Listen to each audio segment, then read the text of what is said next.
Let me see.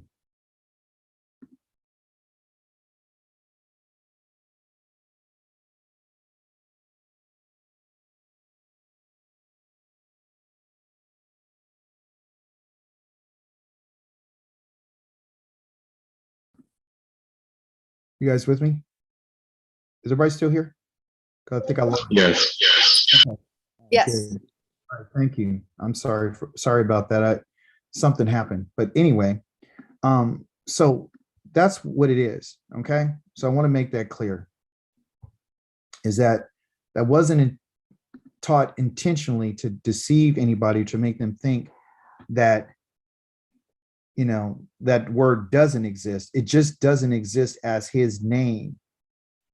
That was my point. Okay.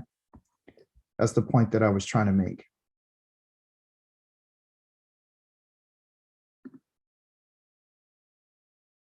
What can you guys see on my screen? Just white screen. Okay. So I got to stop right here. Hopefully this is not a bad, you know how last time what happened. I'm gonna go somewhere else. All right, let's just get right to our study. All right. What are we going to talk about today? Who's going to tell me? What are we going to talk about?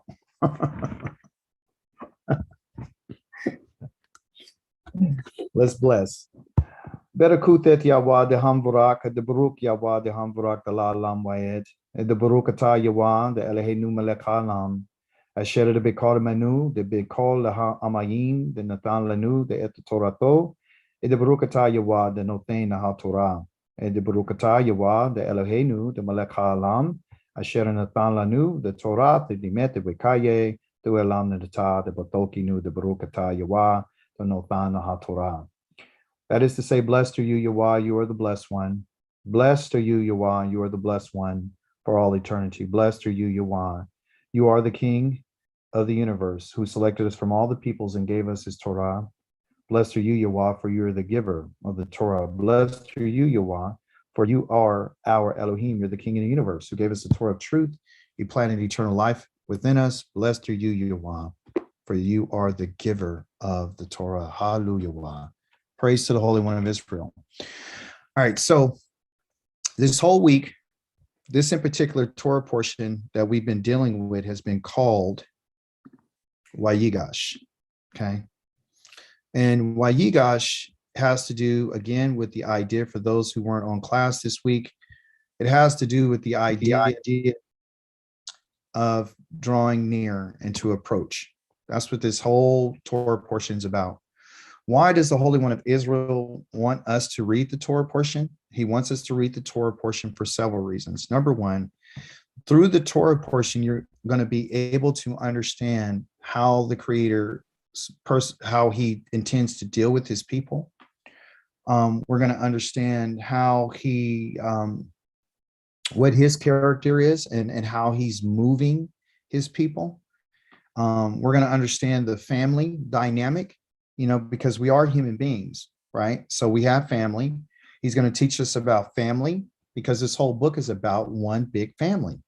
And in this family, we have found that there's a lot of different things going on. You know, there was, you know, rape, there was murders, there was,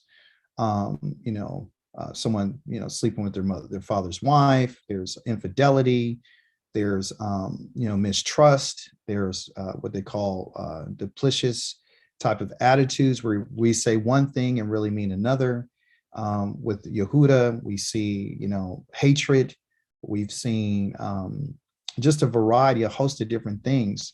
You know, people, you know, selling their brother into slavery, lying, everything you can think of, got their father tripped out. You know, their father was miserable for over probably 17 plus years of his life. And who I'm talking about is Yaakov, because he believed that his son was dead. The family has been disrupted. You know, there was no way that, you know, he could get over that grief of losing his son. We also see too in his family that, you know, the parents are loving one child more than they love another. And what was the the consequences of doing that type of action, of showing some type of favoritism. Yah showed us this because what he's letting us know is that this is the family that I chose. I chose a family that I know what their problems are. I chose this family not because they were the largest of people. I chose them not because they were the most mighty of people. I chose them because they were really, in my eyes, minimum. They were the least and they were the fewest of all people. I didn't choose these people because they were the strongest of the people, of the nations. I didn't choose these people because they were the most perfect and the most obedient, the most, loving people. But I did choose their father. I did. I chose their father, and his father is named Abraham. And I chose him, and I didn't choose him because, I didn't have anybody else I could have went to. I chose him for my reasons. I saw something in him that I really liked. I knew that he would be a man that he would teach his children about my ways. And you say, well, how do you know that? Is that something that you're inserting, or is this a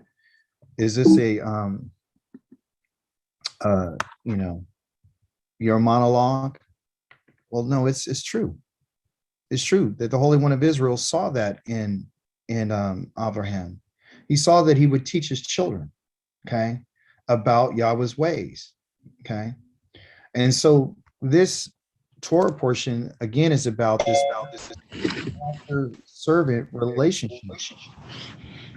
Is your picture device on you, please? Thank you. The relationship has to do with a master and a servant.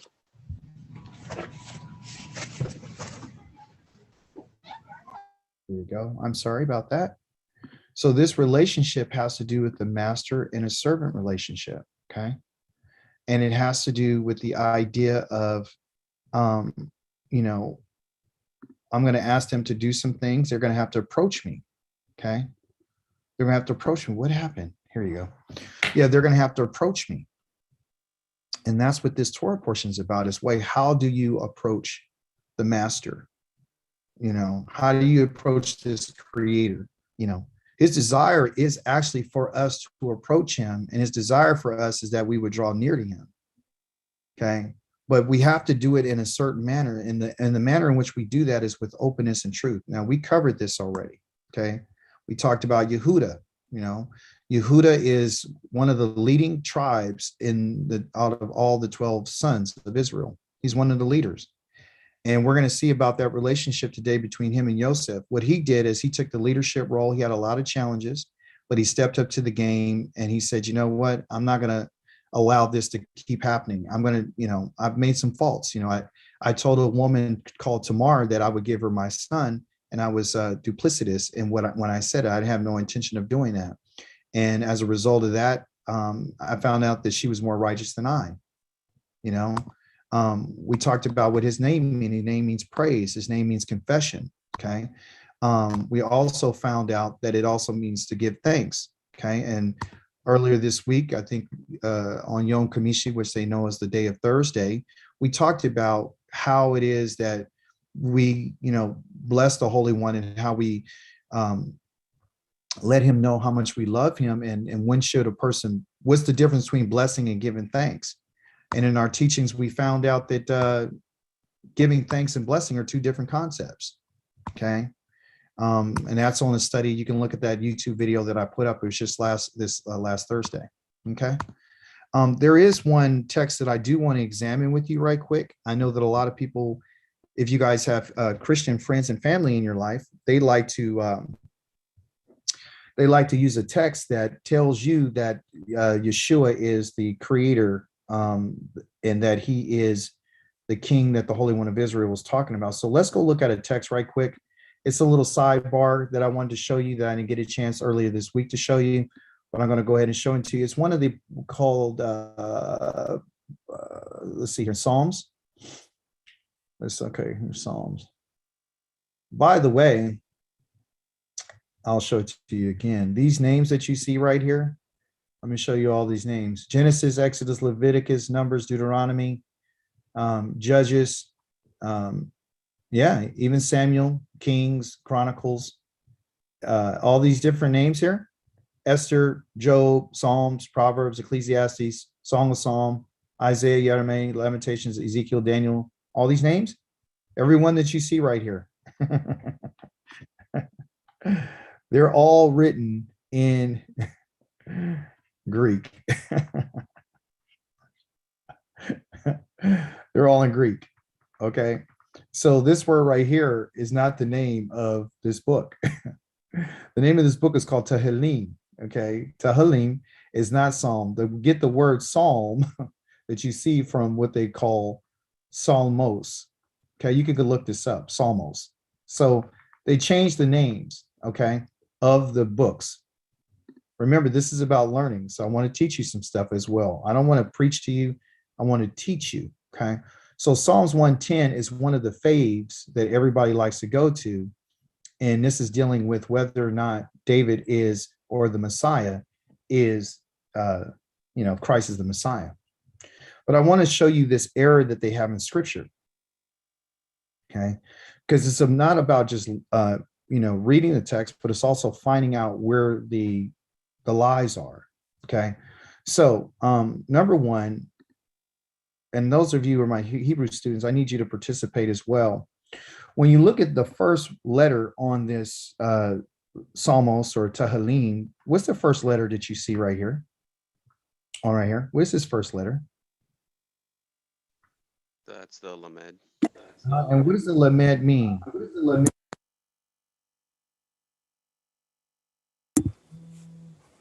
It's the staff. Staff, authority. And tell me what grammatically, from a grammatical plant from grammar, is used as a preposition. Okay, that's what it is a preposition, and the preposition means what in terms of locality? What words? Two or four. The reason two is because you take a staff and you lead someone to somewhere, okay, or the staff is for someone. Okay. It's a preposition. And a matter of fact, let's look right here. See that word down here, prep. Okay. So the preposition for lamed doesn't mean of. That's an error. That's an error. Why are they saying this? Because what they know is they could say this is a psalm of David. So what they're telling you here is that David wrote this.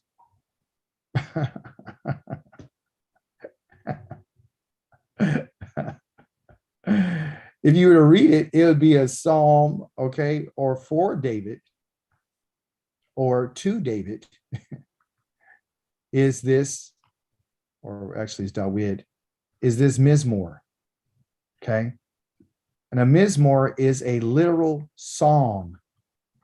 That's what it is, okay? Everybody follow me so far?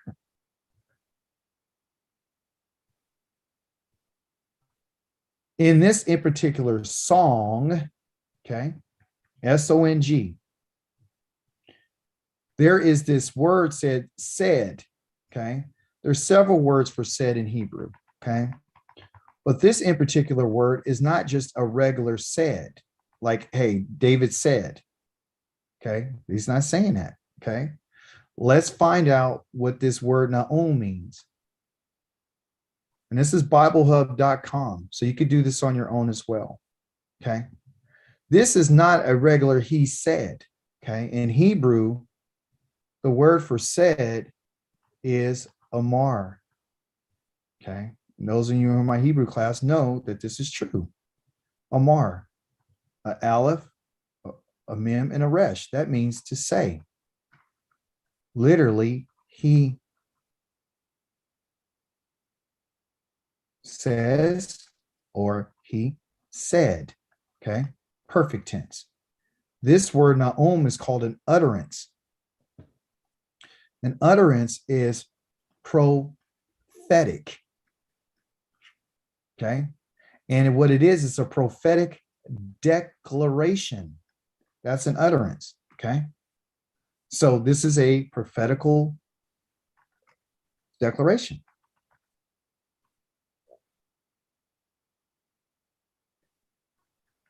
You say, well, where's the error at? You still haven't showed it to us. I'm going to get there. Here you go. So the prophetical declaration, and you can see right here, it says Yahweh said. Okay.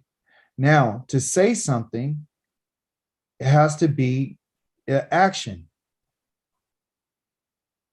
That's what a verb is, but this is not a verb. That's a noun.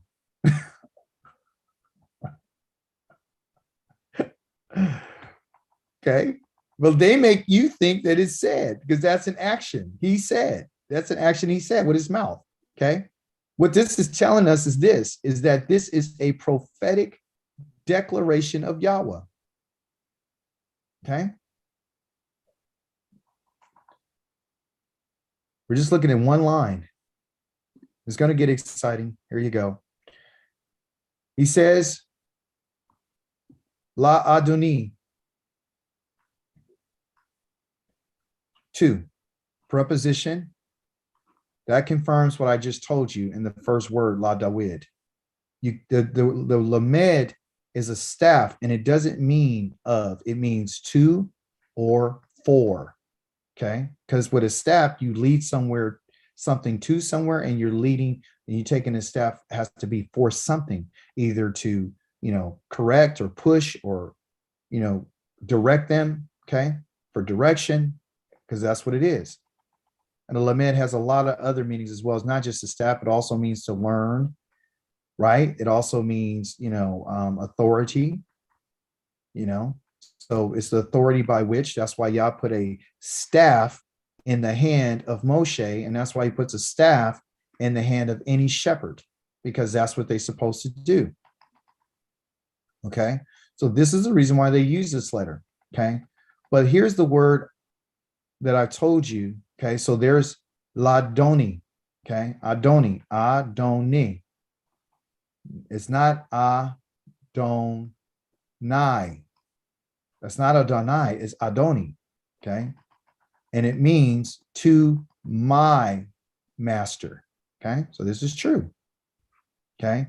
And he says, sit at my right hand. Ad meaning until. I, as seeth imperfectly, I will make your enemies, your oyaveka, the kadom, your footstool. Okay. That's Hebrew. English says this. Psalms 110.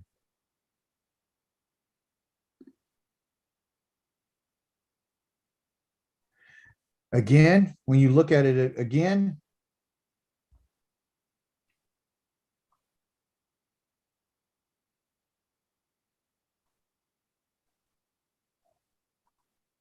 if they want you to think that this is Lord, says to my Lord, again, okay, that right here is Yahweh, as I already showed you. Yohe says.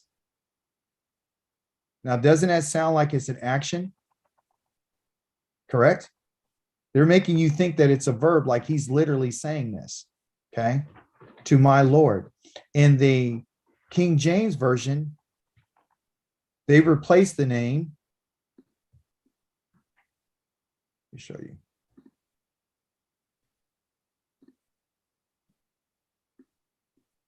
All right.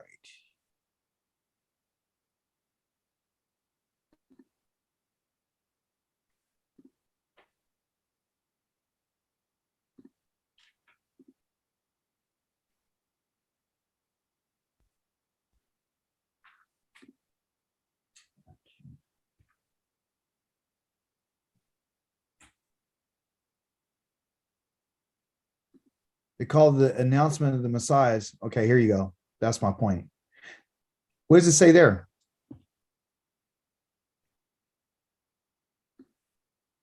The Lord said to my Lord. Okay.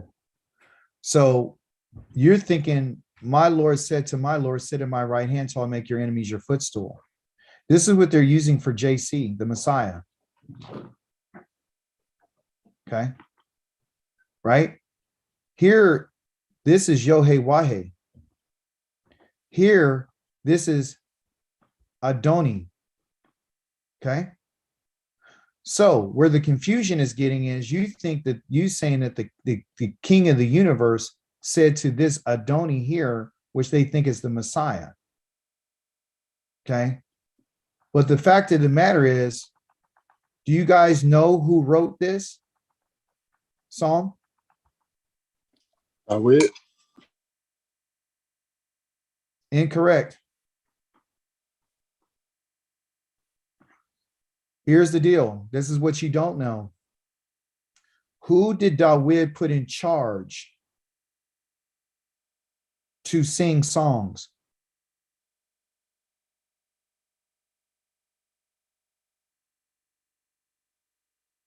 You guys know? Who's supposed to sing songs in the temple? Is it the Leviim? It's the Lavaim. Oh, It's the Lavaim.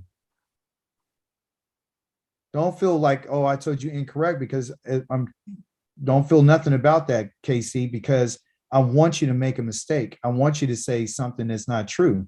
So when you find out that it is not true, you'll say, okay, that causes me to say I got to look at it differently. Look at the quotation marks right here. Okay. So my Lord, my Adoni, which is my master. My master is David or Dawid. Dawid is the king at this time. The Lavaim said that they were writing this song and they said Yahweh had a prophetic. So he had a prophetic declaration. And this is what Yahweh said to Dawid: sit at my right hand till I make your enemies your footstool. Okay. You understand? So we see several things. And by the way, for those who are interested in scholarship, my master is never used for the creator. It's only used for men. In this tense, in this word, okay, which is Adoni. This is only used for men, okay? And I'm going to give you some examples right quick. I got to speed it up because I got a lot of stuff to cover. I just wanted to show you that. So when next time somebody tries to bring you to 110 and tell you this is speaking about the Messiah, because this is one of their favorite verses they like to go to say that he's the, that he's there, then, it's not true. Okay. Let me show you.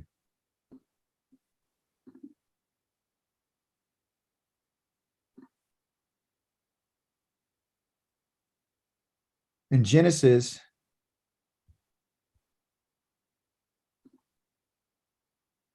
is used for Abraham.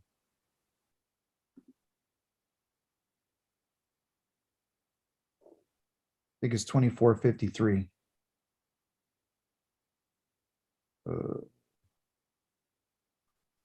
Okay, yeah. And this is used when Eleazar went to Lavan or Bethuel to go find a wife for Yitzchak. And I'm going to show you this one example, then we got to go on to another thing. But there's several other places, but I want to support what I said. Okay. 54. Here you go. All right, so and ate and drank he, the men who were with him, and so they spent the night there. They rose in the morning. He said, send me away. To what? La Adoni. Send me to my master. This is only used when you're talking about men. And what I'm saying is Adoni, okay, which is the Aleph, the Dalet, the Nun, and the Yod, okay? You will never find this attached to Yahweh. What you will find with Yahweh is Adonai at the end of as a master, but never Adoni. So that's a grammatical thing. So if someone wants to say anything to you, write this down. You want to go to 24:54 in Hebrew and Genesis, and you also want to go to I can't remember the other one right now. Oh, 32:4. Okay, Genesis 32:4, and that'll show you there as well. Okay, so that clears up everything about how you present or you talk about the Holy One as a master. Okay, so the Leviim are the ones who wrote that. They wrote that for David, and they were saying that Yahweh said to my master, to David, that I will, sit here till I make your enemies your footstool. Okay, let's get into this. Anybody have any questions before we continue? Shabbat Shalom. I just wanted, it's Sister Azanya. Shalom. In 1 Kings 1:51, when I hope I'm pronouncing it correct, about Adonai, is that an example of, because they have the Adonai on there, but then they have the JAH on his name. And and I just happened to be looking there because when you were in Psalms 110, I was trying to remember where also is there another example of that. And when Bathsheba is talking about King David, she constantly is referring to him as my Lord. And it's even used in that same context where she said, my Lord said of my Lord, whom she's referring to, King David. But it also has in there in verse 1 Kings 1:51, they have, and it was told Solomon, saying, indeed, Adonijah is afraid of King Solomon. And so I noticed that Adonai is also used as a male's name, but it also has a J-A-H on it. And I just... That's 1 Kings what? That's 1 Kings 1:51. 1:50. Okay, chapter 1? Yes, chapter 1, verse 51. Okay, 1 Kings 1:51. Okay, let's go verify so we can get some clarity here. This is good. So let's see, 1:51. All right. Okay, yeah, and it was told, it was made known to Shlomo Elamor, saying, Adoniah. There you go. Yes. Okay. So that's great confirmation. Okay. So as you can see, like Akoti Azanaya just pointed out, Azanya, she pointed out, there you go, the Adoni. Okay, Adoni. Okay. So the Adoni, and it comes from this word Adon, meaning again, and it says, Yah is the Lord or the master. It really should be they got Lord here, but it's really my master is Yahweh. Okay, my master is Yahweh. So yeah, that's a great point. So yeah, so you might see Adon in a lot of names, like Adonia, right, or Adoniah. You'll see those types of names, but when it comes to the master of the universe, he's never identified as an Adoni. Never. He's only identified as a master as Adonai. And this really means lords of lords or masters of masters. He's over everything. That's what he is. He's masters of everything. Okay, this little I part right here, just without going too deep into it, are really two yods. That's what that represents. And so that's plurality. Okay, so he's not plural in terms of who he is, because he's a Kad, but he's the master of masters, meaning he's the Lord of lords, he's the King of kings, he's the power of all powers. So a lot of times you would see his name as Elohim, and that Elohim is plural right here, this "im" part, and that's just powers. It's a plurality of powers. And then when you look at things like in Genesis, it's talked about, and Elohim made, and it said, it says, a lot of people say, well, that says Elohim, that's plural. No, if you look at the grammar, if it said bara, that means created, he created. Okay. So without going into the Hebrew too much, I just want to go and get right to the rest of our study, because I don't want to confuse anybody. I want everybody to get something from today. We do the Hebrew class today at 4:00 in California time. So thank you for sharing that, Koti. Let's get with what the Holy One of Israel wants to talk about. Okay, that was what I wanted to talk about. This is what he wants to talk about. Praise be to the Holy One of Israel.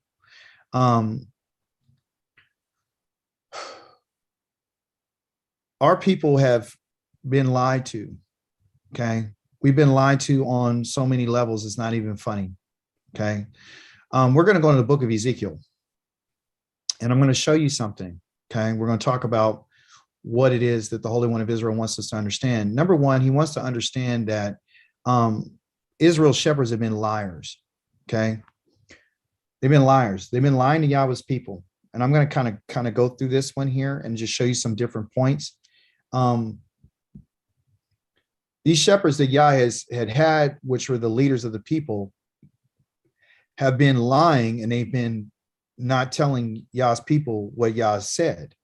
They haven't done anything that Yah was asked them to do. Okay. Verse 4, you don't strengthen the weak. You don't heal the sick. You don't bandage the broken. You don't bring back the outcast. On the contrary, you tyrannize them with crushing force. Meaning that Yahweh's people have been literally eaten up, and no one's trying to help us. No one's trying to heal us. Okay.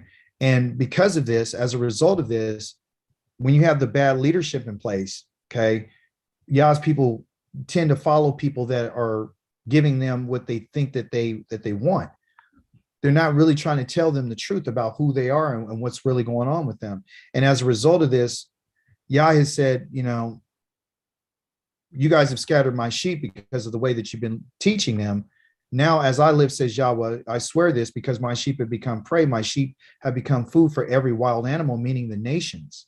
Okay. Since there was no shepherd. Okay. There's no shepherd. There hasn't been anybody shepherding Yahweh's people. Okay. There has been no shepherd. Okay. Since my shepherds didn't look for my sheep, and instead my shepherds fed themselves, but not my sheep. And he's talking about the leadership of the people, the Kohanim, the prophets.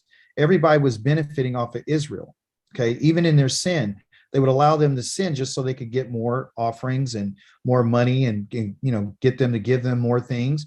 And so this became more of a business for them. Therefore, the shepherds hear what the word of Yahweh. Okay.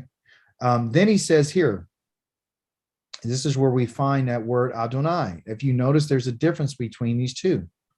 Okay. One is all capital, right? You see right here, and the other one isn't. And this is where I found my error. Okay. Adonai right here is Yohe-Wahe. Over here, it is Adonai, meaning the masters. And then here is, they said Elohim. That is a problem. Look what they say, verse number 9. Therefore, shepherds hear the word of Yahweh. Verse 10, Adonai, Elohim. That's not what it says. I want to give you proper context, because if you think that it says Adonai and then Adonai Elohim, that's where we're making our mistake, because Yah wants you to understand this relationship. Praise be to the Holy One of Israel. He wants us to understand the relationship. If you have the wrong titles and you have the wrong terms, then you will not understand what he's saying, and you won't take it serious. You'll just think it's just a word. You'll think it's just a name that's being said. That's not true. Okay, so we're going to go to 34, and I'm going to go real quick now because I only have a little bit of time. So verse number verse number 9 or 10. All right. Verse 9, listen, you shepherds, there it is. There's Yah's name right there. And in English, they said Adonai. Remember, I told you they're replacing his name. And that's where I meant to teach you the right way, to tell you that this is an error. Okay. But I didn't tell you the other half. Remember, I told you, I said, well, this is an error, but I didn't tell you how it could be used properly. Okay.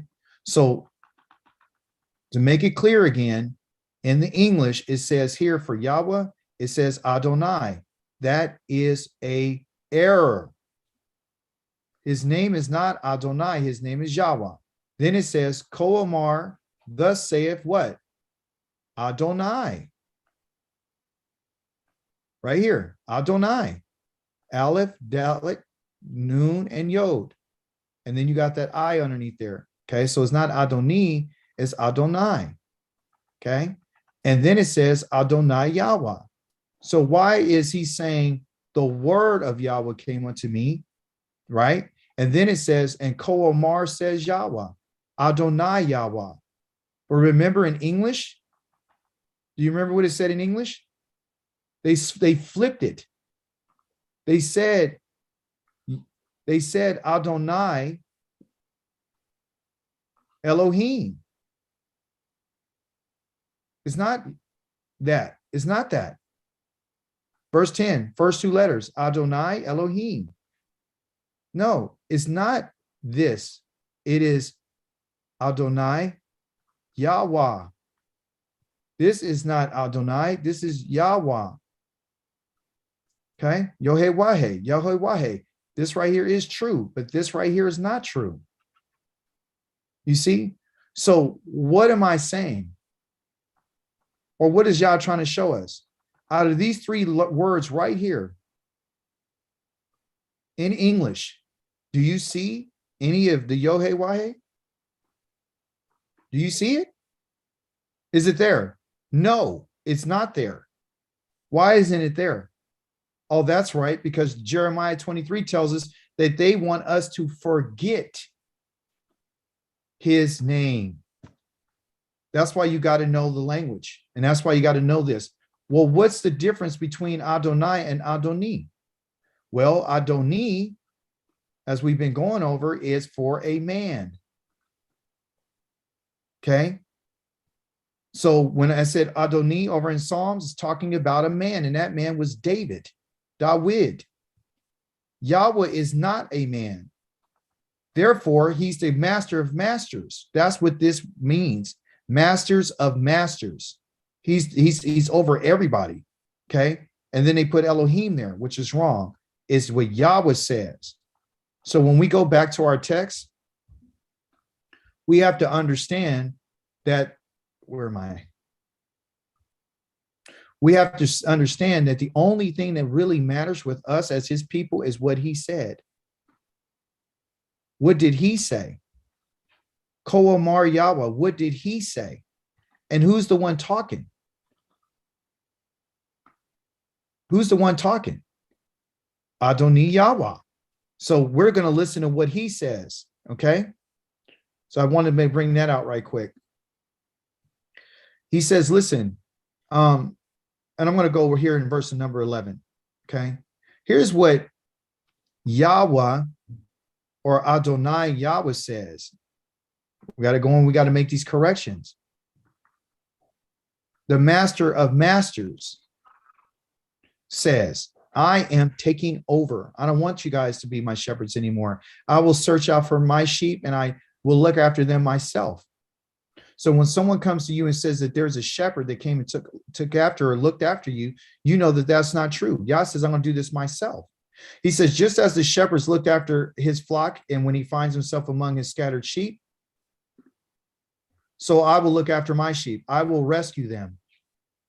And guess where he's going to rescue them from? I'm going to rescue them from all And this right here means to deliver them from all the places where they were scattered when it was cloudy and dark. Okay. I will, that's Yahweh, okay, will bring them back from those peoples, from all the places they were scattered. And I'm going to gather them from the countries and return them to their own land. Okay. Their own land. That's what I promised them, because I'm their shepherd. I'm taking over. I'm not leaving this up to anybody else. Okay. So then when I bring them back to their own land, listen to this. I'm paraphrasing there, but listen what he says. He says, then I will let them feed on the mountains of Israel, by the streams and in the livable places of the land. Question for you. Are we living in the places that Yah has set for us? Are we living in those places? No. No. Because, and I want you to get this, and he wants us to wrap our mind around this, okay? The idea, and y'all forgive me for not getting right to it, by the streams and all the livable places of the land. I need you to focus your attention today on this Torah, on this Shabbat, about what Yah is talking about. He's talking about land. That's what he's talking about. Our Torah portion deals with famine. Everyone knows that about Joseph, and everybody knows about the story about them being in famine. Okay. Everyone knows that the Egyptians hated the Israelites. Everybody knows that, you know, the Israelites, when they went in there, Yah had told them, or excuse me, Joseph told them to tell Pharaoh that you're shepherds. And I need you to go and tell him this, because if you tell him that you're a shepherd, then, you know, your occupation alone is detestable to them. Okay. So why would Yah tell us about shepherds? Is because Yah wants us to know about what a shepherd is and what does a shepherd do. Okay. So Yah's letting us know today that I'm your shepherd and I have an intention. And my intention is to do this. Okay. Because the shepherd is with the lamed, it's the staff, the lamed that we talked about. Okay. So the idea of a shepherd is to bring someone to or for something or to somewhere. Okay. That's why you're always going to notice him saying stuff like, I will bring them back. I'm your shepherd. I'm going to take you from those peoples and I'm going to gather you from those countries and return them to their own land. So literally what he's telling us today is that we're on what? You and I are on tour. Yah has allowed us to go on tour. He's allowed us to be scattered all over the world. Okay. And then I will let them feed. Who's going to feed? My sheep are going to feed on the mountains of Israel. Remember this. And by the streams. So why is he talking about feed? Because you're eating something and you're going to eat food. So we need to get off of the spiritual stuff and get into the reality. You and I need to live in reality. The reality is that we're human beings. The reality is that we need a place where we can be a livable place where we can have our own, and that is in the land. I want you to pay attention. And we're going to solve a lot of problems today. Okay. I will have them feed. That's what sheep do. But this is what people do in good pastures. Did not WID say, Yahweh roe, the lo exalted ben not deshe? Yahweh, you are my shepherd. You will not have me diminished. You leadeth me beside the still waters. You leadeth me in the path of righteousness for your name's sake. Yea, though I walk through the valley of shadow of death, I fear no evil, for you're with me, thy rod and thy staff. Okay. And he's going to use someone to bring them to feed in these places. Their grazing ground will be on the high mountains of Israel. Israel's about mountains. Okay. Mountains of Israel. They will rest in a good grazing grounds and feed, talking about feeding, about food, in rich pastures on Israel's mountains. That's in there. That's in the text. Okay. So it's not a flat land with full of rocks. Okay. It's actually a mountains. Okay. And they do have some grazing areas. You understand? So there's flatlands, there's streams, there's rivers, there's all these different things. Why am I sharing this? Because Yah's trying to get you and I to understand something. that we are a people of being shepherded. He's shepherding us. Yes, I will pasture my sheep and I will let them rest. The question is do you have rest today? No. Is Yahweh pasturing his sheep in the United States of America? No. Says the masters, Yahweh, the master of masters, Yahweh. Why is he using the phrase master of masters? Because he just told us that the people that I put in charge over you failed you. So I'm getting rid of them because they didn't do their job. If you and I are looking for some man or some woman or some pastor or some rabbi or some teacher or some channel or some religion to teach us, you're in bad shape. Listen what he says. I will seek the lost. Did he say I'm going to send somebody? I will seek the lost. I, Yahweh, will bring back the outcast. I'm going to bandage you up, the broken. I'm going to strengthen the sick. So when he finds us, he's going to find us in a situation where you and I are broken and we're sick. Why are we broken and sick? Because of where we've been living and because of what we've been eating and because of what we've been thinking and because of what we've been watching and because of who we've been talking to and because of where we are. There are some fat sheep. There's some fat and there's some strong sheep. I'm going to destroy them. Who's your fat and who's your strong?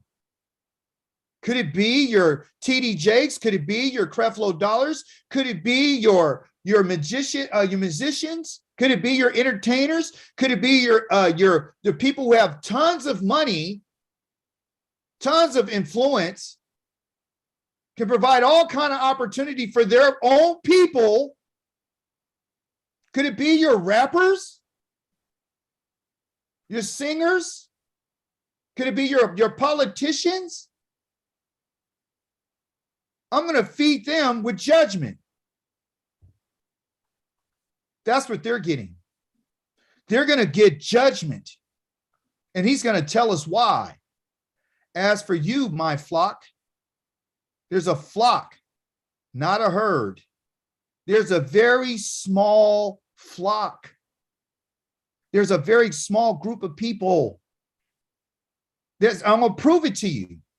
Says the masters of masters, Yahweh. He says this. Look at everything he says. I, talking about himself, will judge between sheep and other sheep.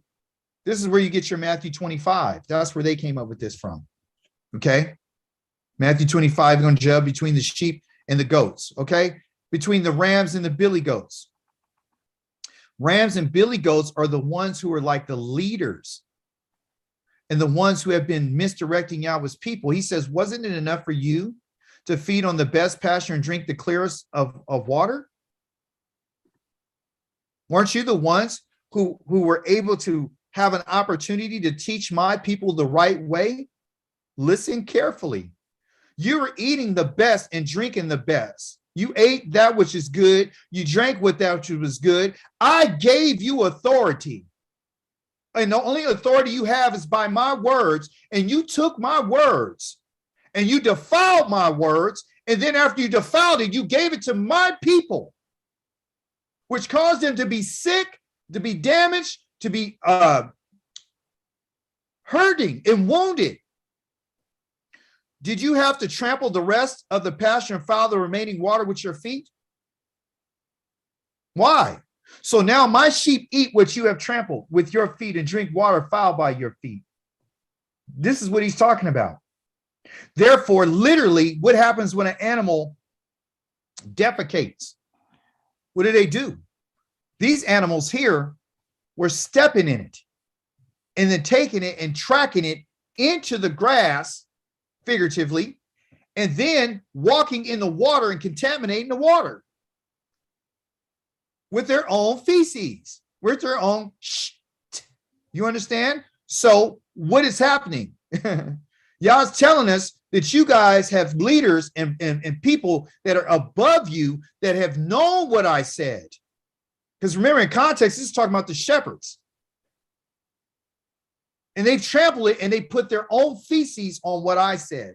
Instead of giving my people clear water, instead of giving them good food to eat and water to drink, pure stuff so they can be healthy, you have done what you've done. So now I got to take over.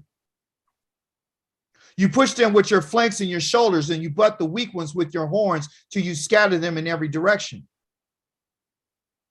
Picture how these rams and these billy goats are treating these other sheep. Have you noticed every time you go to a tabernacle, you go to a church, or you go to any type of gathering or an assembly, the leaders there begin to push the people around and act as if they're better than them? And they're pushing them in every direction to get away from, I know too much, I know more. That's why I admitted if I have to make a mistake, you got to be able to clean the water up. I'm not going to trample in Yah's words and then turn around and pretend as if I'm perfect, or pretend that I'm better, or I need to put some distance between you and I. I'm not going to do that. If I make a mistake, I'm going to tell you I made the mistake. Not because I'm man enough, no, because I understand that you can't muddy and trample in dirt and everything and put it in the cleanness and the clearest of Yah's water to give to his people. Therefore, I will save my flock, and they will no longer be a prey, and I will judge between sheep and other sheep, and I will raise up one shepherd to be in charge of them, and he will let them feed my servant David. He will pasture them and be their shepherd. When I bring them back to their land. Now listen carefully. 24 says, I, Yahweh, will be their Elohim. And David, my servant, and my servant David will be their prince. He'll be prince among them. Among them. David is not coming out from a grave. David is with the people. That's how he's going to be able to come from among them. David is in the midst of the people right now. I, Yahweh, have spoken. I will make a covenant, a berith of shalom, with them. When? When I will rid the land of wild animals, and they will live securely in the desert and sleep in the forest. He's speaking in metaphoric terms to let you know that he's going to get rid of not only the wild animals that he turned loose on Israel, okay, which we're going to read in a second, but also I'm going to get rid of the people around you. So the idea is for you to go back and live securely. That's your salvation, people. Okay? In the desert and sleep in the forest at rest. This is what he's going to do. If you notice, he keeps talking about I will.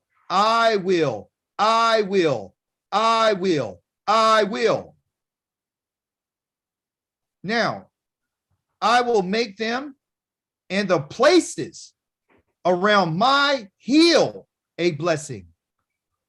I've been talking about this for weeks now. When Yah's talking about a blessing, it's only going to be in his hill, and it's going to be in his mountains, and it's going to be in his land. I will cause the rain to fall when it should. There will be showers of blessing. Blessing is attached to that which is in the land. The blessing is the showers. The blessing is what's going to happen on the hills. And what's going to happen as a result of this blessing? The trees in the field will bear their fruit. This is not talking in a spiritual sense. He's not talking spiritual, people. He's talking about actual fruit. He's talking about, and the soil, it's produce. He's talking land. So your blessings are not attached to things that cannot be seen, cannot be touched, cannot be felt, cannot be heard, you understand? Everything that's a blessing has to come with what Yah says is the blessing. The trees in the field will bear their fruit. That's the blessing. The soil is produce. That's the blessing. That's what you and I will take and put in a basket. Okay. Deuteronomy chapter number 26. That when Yah blesses you and brings you to your land, you're going to bring a basket full of fruit and produce and tell him that our father was a nomad, but you brought us to this land that you promised us. They will be secure in their land. Why is this important? Because this whole Torah portion was talking about food insecurity. Right now, today, people on the earth are starving to death. Right now, today, they are planning a famine. Today, they're destroying food. I don't know if you guys been watching. They're taking it away so they can manipulate the people. We see this in our Torah portion. Okay, let me show it to you. I don't want to tell it to you. Praise be to the Holy One of Israel. I got to come back to this, but I'm going to show you what Joseph did to show you how wise and how cunning he was. Okay.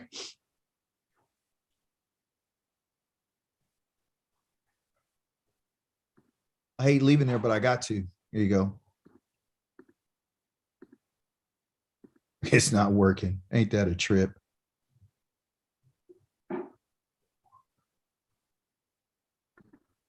Let's go get it.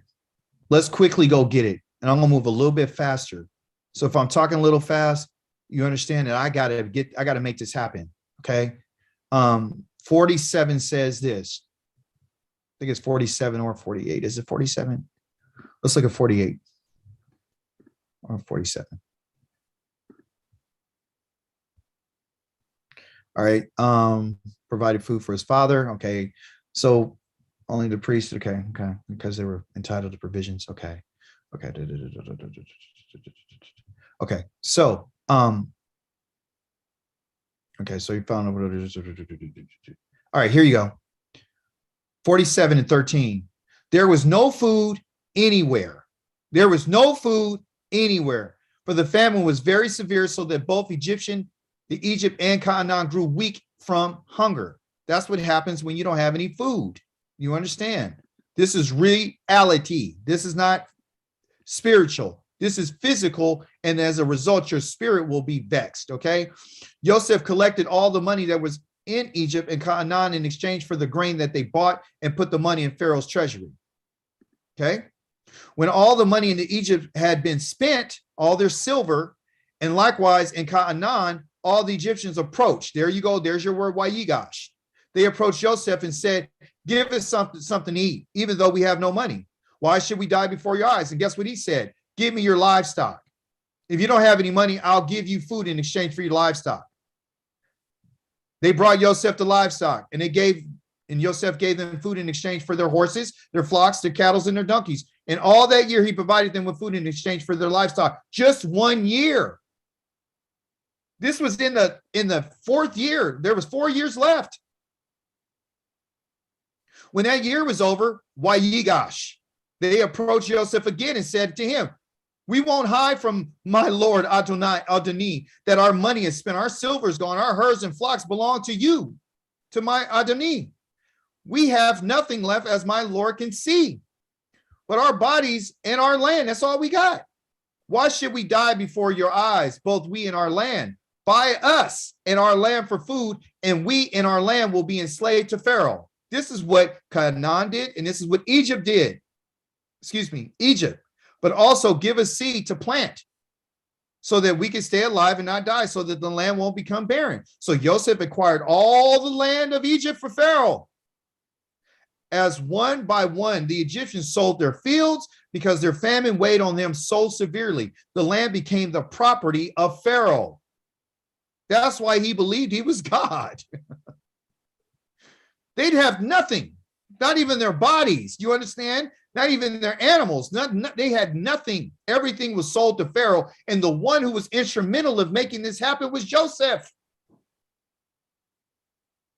As for the people, he reduced them to serfdom, city by city, slavery, from one end of Egypt's territory to the other. Only the priest's land did not acquire. Why? Because the priests were entitled to provisions from Pharaoh.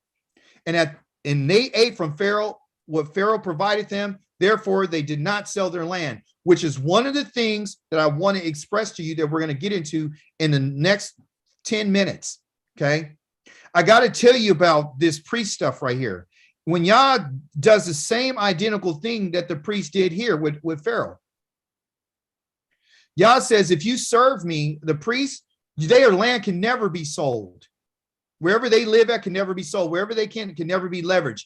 They're always going to provide. Yah's always going to provide for the priest. Okay. And the word that he used right here is called entitled. And entitled right here is called a koch. And a koch is a statute. And a statute, according to Yahweh, is a law, which is a decree. Okay. And this is what Yah says that what they're entitled to. They use that word koch there. Okay. Why is that important?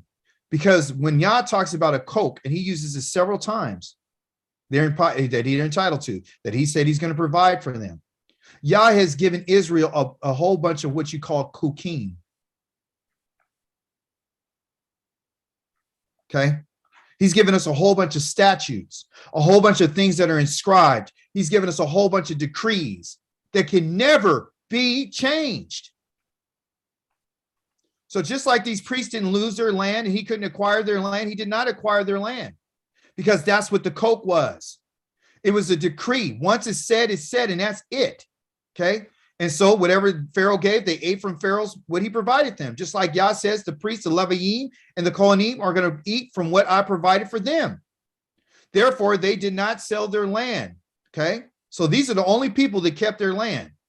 Then Yosef said to the people, as of today, I have acquired you and the land for Pharaoh. Here is seed for you to sow the land when the harvest comes. You are to give 20% to Pharaoh. 80% will be yours to keep for seed to plant in the fields as well as for your food, and that for you of your household and your little ones. 80-20 rule. They replied, you have saved our lives. So if it pleases Adoni, we will be Pharaoh's slaves. Okay. Yosef made it a law. He made it a koch. You hear me? It's a decree. It's a koch.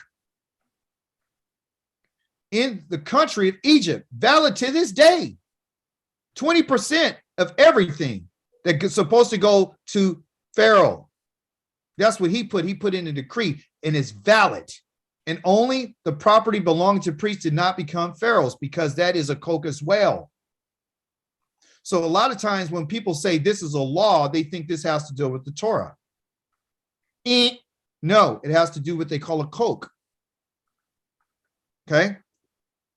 So here it is, what Yah wants us to understand. Okay. Let me finish reading this though, because this is important. Israel lived in the land of Egypt for 17 years. Israel, talking about the father, lived in the land for 17 years.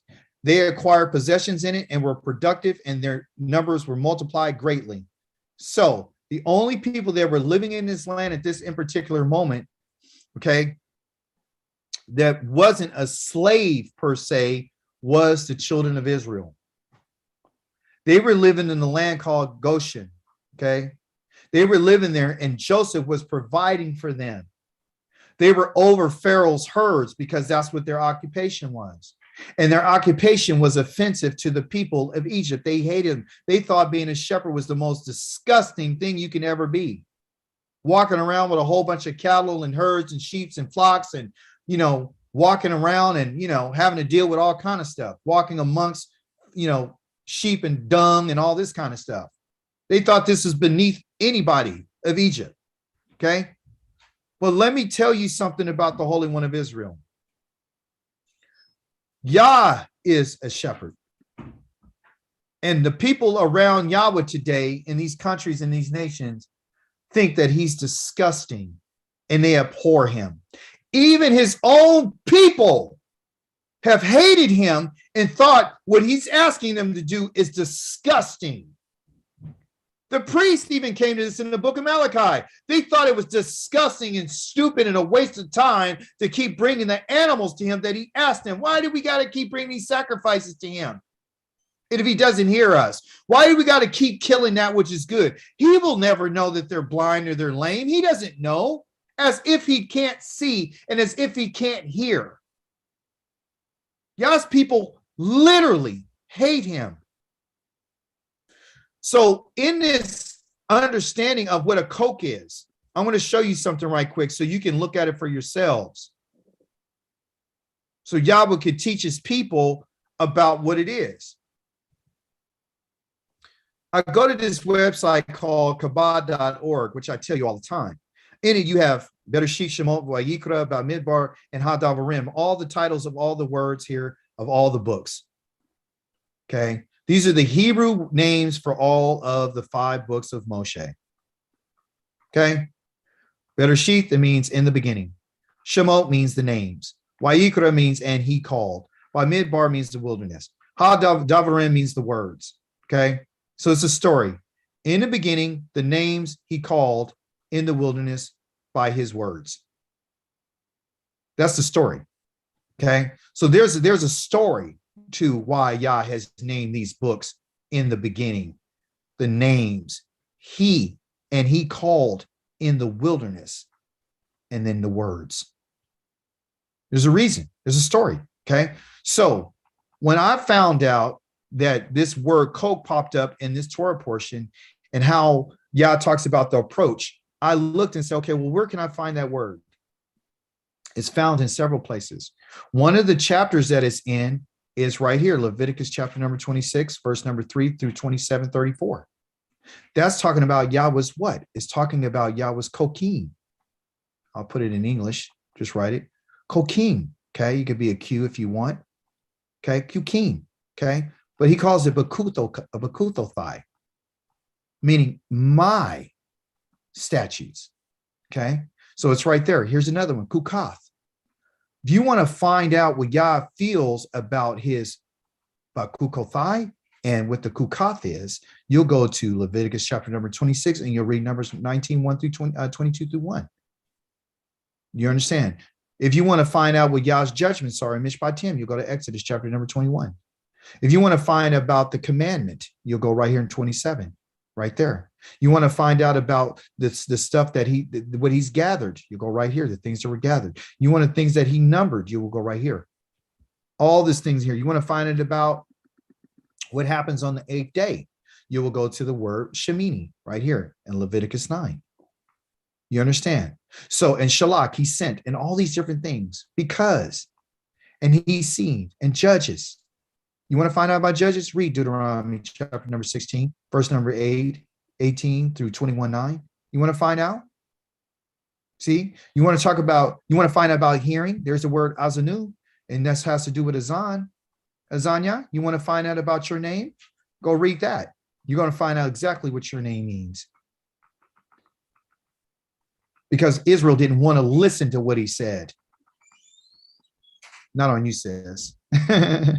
So, you want to find out about after death? Read that. Read about what happens after death right here. Amor, meaning he said. You want to read that? You want to read about the mountain? There it is. So now I'm going to focus on this, the coke. Okay. So let me give you a definition of it that I believe could be helpful to you. It's found in the Hebrew lexicon. And let's see, master. Can you see my screen? Yes or no? You see my screen? Yes. Okay, Yes. good. All right, so here we are, folks. This is called, here's the word right here. It's 1180 right here in the Hebrew. It consists of these 2 letters. And if you don't know Hebrew, don't worry about it. Come to class and I'll teach you everything you need to know. It doesn't cost you nothing but your time. This letter right here is what they call the ket, which is right here in modern. This little image right here is this letter called a kof. So you got a ket, which is this letter right here, and you got a kof, okay? or kof right here. Okay. And basically what it means is this: the action is to inscribe. That's what it means. Okay. To inscribe something. And the abstract is a custom. Okay. Concretely, they don't know what it means, but they're telling you the action of this word is to inscribe, to put, to write something. Okay. So when you look at this picture graph, because everything in the ancient Hebrew talks about pictures, this ancient picture is a picture of a wall. That's what this letter kok right here means. Ket means representing a separation, because that's what a wall does. It separates things. Okay. The kof is a picture of the sun at horizon, representing the idea of coming together. So when the sun is going down, light is gathering itself, okay, coming together. So when you combine these two letters right here together, it means separation and coming together, okay? So what is a custom? A custom is literally a separation of people and a coming together of people. And a custom brings people together. It brings the people who are separated together. Okay. So when Yah talks about, are you going to keep my kokim? Okay. You're going to keep my kokim. Okay. If you're going to keep my kokim, meaning my statutes, and you're going to keep my decrees, okay, that means that you have to do a few things. You got to be separate. And you also too have to come together at certain times.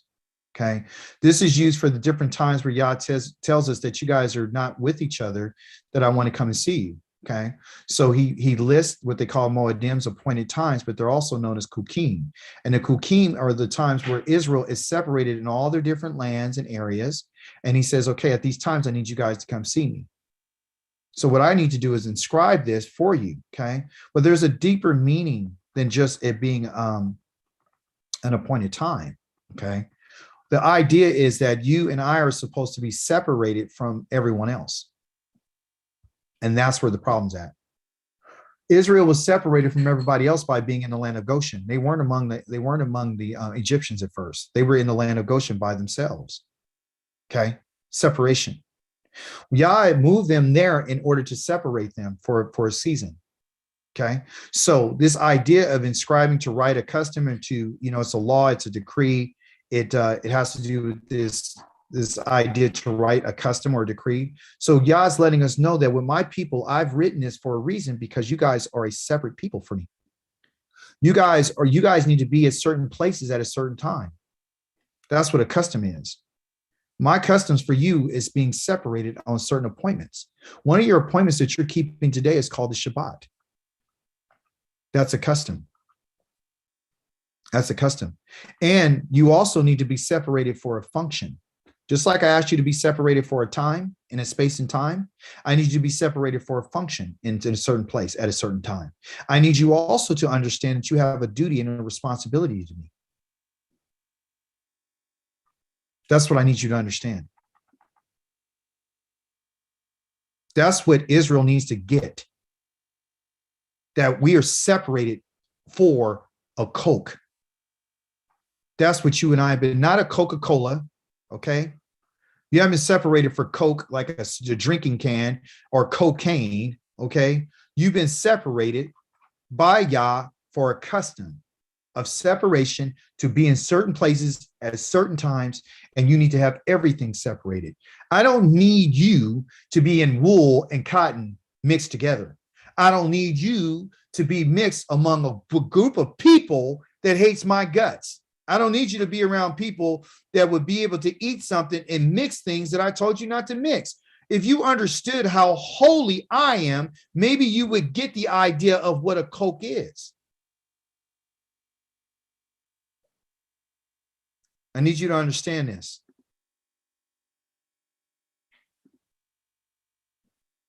WID is not talking to you. Yah was talking. Yah is sick and tired of his people not understanding the holiness of him.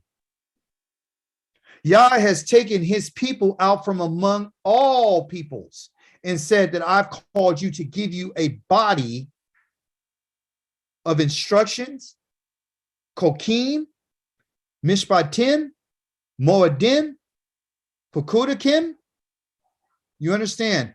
And I'll send Malakim to you, and I'm asking you to be the Kodashim. The Kodashim is the separated ones, the ones that are separated. That's why there's certain times that I told you that I don't want certain people around you. You don't let no uncircumcised person into your congregation. Period. You're not going to defile my name, my words, and then think that me and you're going to be okay.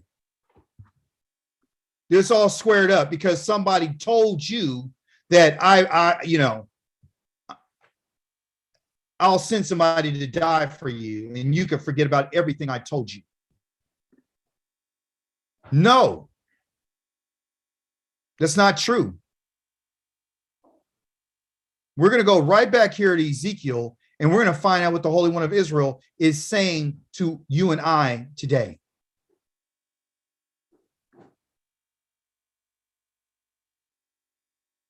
Yah says this, beginning in chapter number 36, verse number 1, he's talking to the mountains. And he's telling the hills, and he's telling he's prophesying to the mountains and telling Ezekiel to tell the mountains and the hills of Israel that what I'm going to do for you. So he just doesn't prophesy to men. He talks to the land as well. So you read that part later on today. He talked to mountains and hills and the valleys and tell all the desolated places and all the wasted cities and all the streams. I need you to tell them what I plan on doing for you. Now, after I told you what I'm going to do for you, oh hills and mountains and rivers and streams, and I'm going to tell you something right here. Verse 12, I will cause people to walk on you, my people. That's who I'm going to cause to walk on you.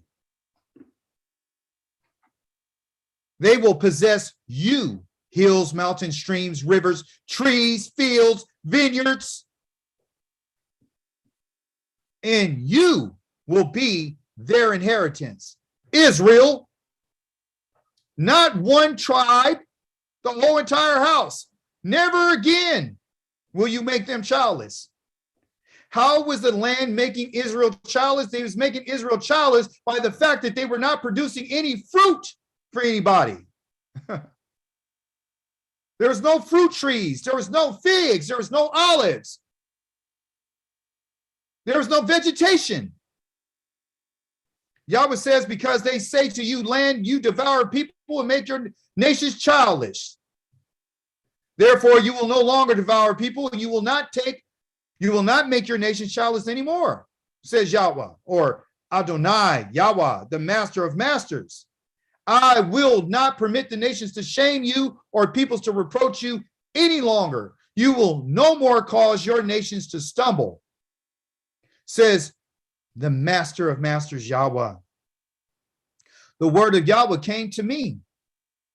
Human being, when the house of Israel lived in their own land, they defiled it by their manner of life and their actions.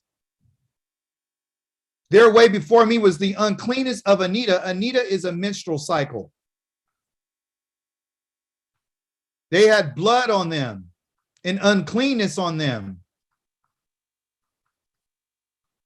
It's part of life. Therefore, I poured out my fury on them because of the blood that they have shed in the land.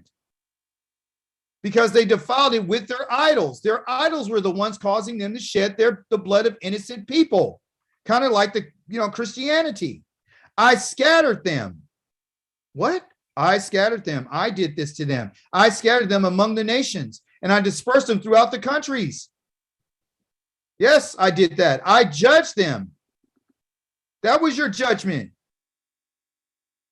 I judged them in keeping with their manner of life and actions.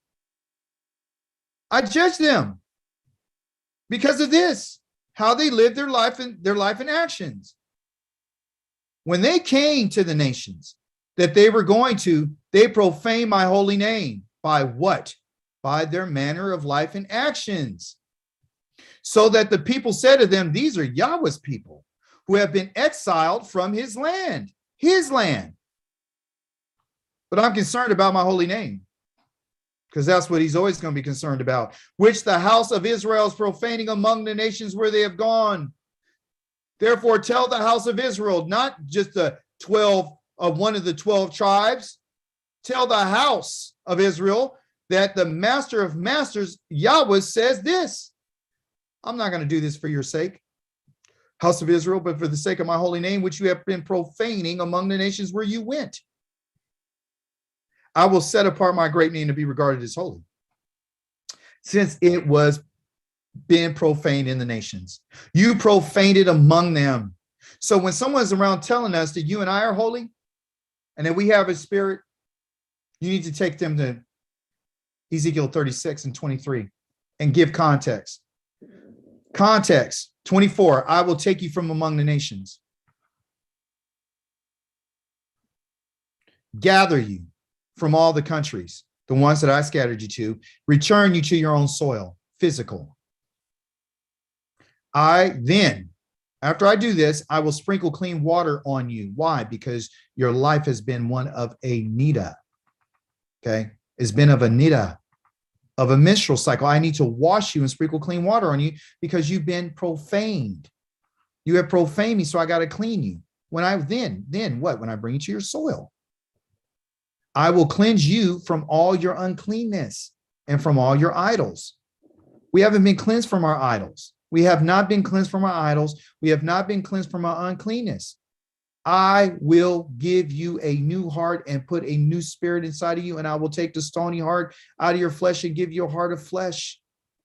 So you and I today, as a nation, have a stony heart. And the reason why this is true is simply because Yahweh has not brought us back to our land yet to give us a heart of flesh. You have a heart of stone. Okay. And Yahweh has not written on this, on us. Yahweh wants to write on this heart of flesh, the softness of it, the pliability of it. Okay. And I will put my spirit inside you and cause you to live by my, they got here laws. That's not true. It's a cocaine. It's a coke. I'm going to cause you to live by my coke. That's in verse number 26. It's not laws. So what happens is we get lost in the sauce because someone wants to tell us something and you and I buy right into it. And we think, well, it means my laws. Well, listen what he's talking about. It's deeper than just saying his laws. His laws and his commandments are part of his instructions. It's his charge. But his cokes are things that need to happen for Israel because that's what he's given to us. He gave these cocaine to our father Abraham too. He did. And I can prove that to you. Okay, so what was it in 27? He said that you guys were fading, and this says in the Hagogim, the nations of the holiness of Yahweh, out of their own land, sprinkle them, and you will, okay, here it is. There it is. What does it say? He says, I will put, meaning I will give, attain. And that's in a future tense. I will put my spirit within you. Okay. And cause. And once I do this, then this is what I will cause you to do. You will do my kukim. My kukothai, right here. Bakukothai. Bakukai. Bakukai. Well, we're in the book of Ezekiel. And we're in chapter number 36. Right? But I thought you said when you showed us earlier that if we wanted to find the kukim, we would go to Leviticus and or WID, and we would go to 26. So what is it that he's telling us here? I'm telling you that Yah is saying something to us, that once I ask you guys to do something, you guys are going to have to do it. You're going to teleku. You're going to walk in these things. You're going to walk in my statutes. That's what you're going to walk in after I do something with you. We would like to think that we're doing this, but nobody here can be able to pull this off because Yahweh says, then you will teleku. After I put, okay, this is imperfect, meaning I will. That's true. Within you, in the midst of you, and cause. The cause here means do and make. That's asah. I will make this inside of you to do my bakukai. Okay. And not only my bakukai, I want to be done inside of you. Okay. You're going to talaku in those. Okay. Meaning that you guys are going to walk in those things, but also too, you're going to, and to umishpatai right here, my judgments, and you're going to tishmaru them. You're going to guard those things because you haven't been guarding them. Okay. So in our best effort, what we're doing right now, and I'm not putting anybody down, I'm not putting our efforts down. I'm saying what the Creator has said so we can give full context of where we are as a people. Okay. So if you and I are thinking that you and I, when he says, I'll put my spirit inside of you and you cause you to live by my kok, my kukim, but kuthai, sorry for saying it that way. I'm trying to say it singular, but now it is his be ku thigh. Okay. My bakuthai, meaning my decrees, and you're going to respect my mishpatim, and you're going to do them. You're going to guard them. Okay. You will live in the land that I gave to your ancestors. Okay. So this, everything that he's talking about right here goes with this, the kok and the mishpatim, and respecting them in terms of doing them, and obeying them is guarding them. See the difference? Instead of respect and obey, no, do and guard. You're going to do the guarding, and you're going to do the respecting, and you're going to do the kok here, the gathering, when you go back into the land that I gave to your ancestors. You will be my people, and I will be your Elohim. People get mad at me all the time when I say to Yahweh, we're not his people, and he's not our Elohim. Not in the sense that we're not his people. He's saying at that time, when I bring you back to the land, and you guys are by my kok, and you're doing what I told you in my judgments, and you're guarding them, then you and I are going to have this different type of relationship. You are my people right now. But in terms of what the nations see, the nations don't see you as my people. Because right now you're scattered, because right now you're being humiliated. Right now, because you're suffering from famine. That's what you're suffering from. Right now, you don't have everything you need. Right now, you don't have food security. Right now, you can't stand up against your enemies. Okay. So I will save you from all your uncleanness. Okay. And I will summon the grain. When you go back to the land. Because this is about the land. This is about the land. I'm going to summon the grain. Right here is the Gan, and I will increase the grain. And I will do not send famine. Our Torah person said he sent famine. I'm not going to send famine against you, because that's one of my 4 sword judgments. That's a 4 judgment right there. That's something is not good. So, and I will be your Elohim. I will do this. I will put my spirit. I will take you. I will give everything. I will. And I will multiply the yield of the fruit from the trees and increase the production of the fields. Okay, in your fields. So what it is that Israel doesn't want this. Israel doesn't want this. They don't want the land. They don't. I'm just telling you what he's saying. Israel doesn't want this, because if they wanted it, they would have done what he said. He says, I will multiply the yield of the fruit. So when I tell someone that Yah says he's going to come back and get us, and I'm telling him that I'm going to bring you back and give you grain, and I'm going to give you fruit, and I'm going to give you trees, and I'm going to increase your production of your fields. And I'm saying these things right here, all these things are agricultural terms. And when I talk about famine, that has to do with agriculture. So he said that you will never again suffer the reproach, the humiliation, and the insult of famine, of not having food in your stomach. That's what famine is, a lack of food, okay, among the nations. Then you will remember your evil ways. When I bring you back to the land. So when are you going to remember this? You're going to remember your evil ways and your actions, that they weren't good, as you look at yourselves. When you loathe yourselves, you're going to hate yourselves for your guilt and your disgusting practices. Why? Because you're going to finally realize that you have been living in a false reality. You're living in a dream right now. You're in a dream world. You and I believe that this world works the way that, off of cryptocurrency. We believe that we're going to have a chance, we're going to have an opportunity to have good things for our children. You and I are, and forgive me for saying this, but I got to say it. Yah says you guys, including me, you guys are dumb. And you guys are stupid because you really don't know how things work. Because if you did know how things work, you would fear me and you would do what I tell you. You guys really believe that you can continue your family lines and have and set yourself up among the nations. You really believe that you're going to do well and be progressive and own businesses and make a name for yourselves, when you don't realize and recognize that it is I who have called you to be a separate people to me. That's why I gave you the kokim. That's why I gave it to you. Okay. And so, you know, it just continues on to talk about everything that Israel is going to do. Like he said, you know, you guys are going to know this. Okay. You're going to remember all this stuff. Okay. So 32 says, understand that Yahweh or Adonai Yahweh, the master of masters, that I'm not doing this for your sake, but you need to be ashamed and dismayed for your ways. You need to be ashamed. You need to be dismayed. And he's talking about right now. Okay. It's so bad for us that you and I don't even recognize that you and I should be ashamed and dismayed for our ways. House of Israel, the nation. Okay. As a family, we have insulted our Creator. We have taken his words and cast them behind our backs. And as a result of casting his words behind our backs, we're in trouble. Okay.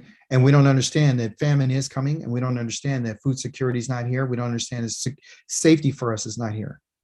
We throw all that things away. That's all biblical. That's all in the past. So the master of masters in verse number 33 says this: when the day comes for me to cleanse you, okay, because that day hasn't happened. There's coming a day. Okay, not a 7-year period, none of those things. This is in Jeremiah chapter number 30 as well. There's coming a day for me to cleanse you. There's going to be one day. Okay, it's literally a yom. Okay, the hayom. Okay, the day, because there's coming a day when I'm going to cleanse you from all your guilt. So a lot of people think that their guilt has been cleansed because Christ died on the cross.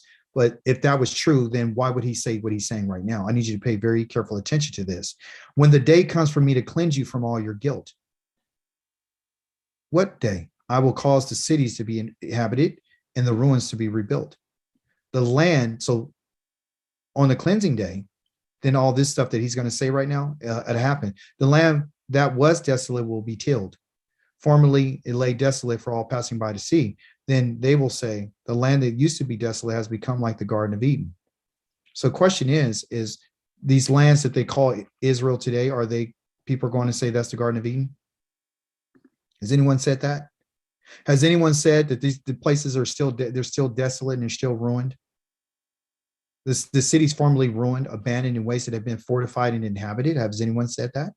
Has the nations then around you that remain will know that I'm Yahweh when I have rebuilt the ruins and replanted what it was abandoned. I, Yahweh, have spoken it and I will do it. So the question is whether or not, and why would it be the Garden of Eden? Because the Garden of Eden is beautiful, but it was also lush with what? With vegetation. Veggies, fruit trees, everything beautiful. It was an actual garden. It was Yah's garden. Okay. So the masters of masters of Yahweh says, in addition, I will let the house of Israel pray to me to do this for them, to increase their numbers like sheep. Because there won't be too many people remaining. There won't be anybody really left. You understand? So that's what Yah is talking about. All right. Now, in conclusion, I want to share with you the Kukothai. Okay. The Kukothai. Okay. We're going to go here and we'll close out. I've got a few minutes left. Feel free to ask any questions. So I showed you earlier where it says right here in the Torah portion, it's Kukothai, and that is the Kukai. So this is everything Yah's been talking about, which is the Kok. Okay. That which has been inscribed, that's the custom. So let's go see what he's saying. All right. So we're going to go to Leviticus chapter number 26, verse number 3. So I'm going to go 2 places. I'm going to go right here in English, and I'm going to go to chapter number 26. There's only 27 chapters there. We're going to begin in verse number 3. Also, too, I'm going to go to the Bible Hub to let you know. And I'm going to go to Leviticus, which is WID, and I'm going to go to chapter number 26, and I'm going to go to verse number 3. Because I always compare, because I want to see what it says. Okay. So the actual beginning of this talks about as you can see here. In Hebrew, it says im ukukothai. You can go here and look at it for yourselves. BibleHub.com. Im ukukothai. My statutes, my coke. Okay, that's what I'm talking about. All the other kukothai and all the other letters that are added onto it, like, just to kind of give you a sense, because you said, well, I'm getting confused because you said it's a coke. That's what you said. Well, it's here. It's this letter and this letter, those two. These other letters, the tav and yod here are added, and also this is added. That's a preposition. That's a preposition. And then they have the actual noun, and then they actually then tells you who the person is. That's why it's broken down like what you see right here. So let me just show you something right quick. So this preposition, let me see. Get rid of this. That's a preposition for this right here. Oh, wow, what's that?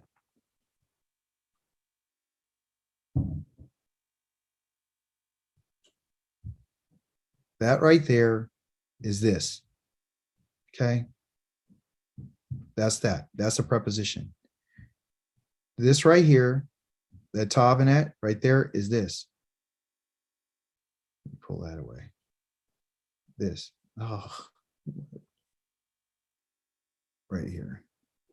That's that. Okay. The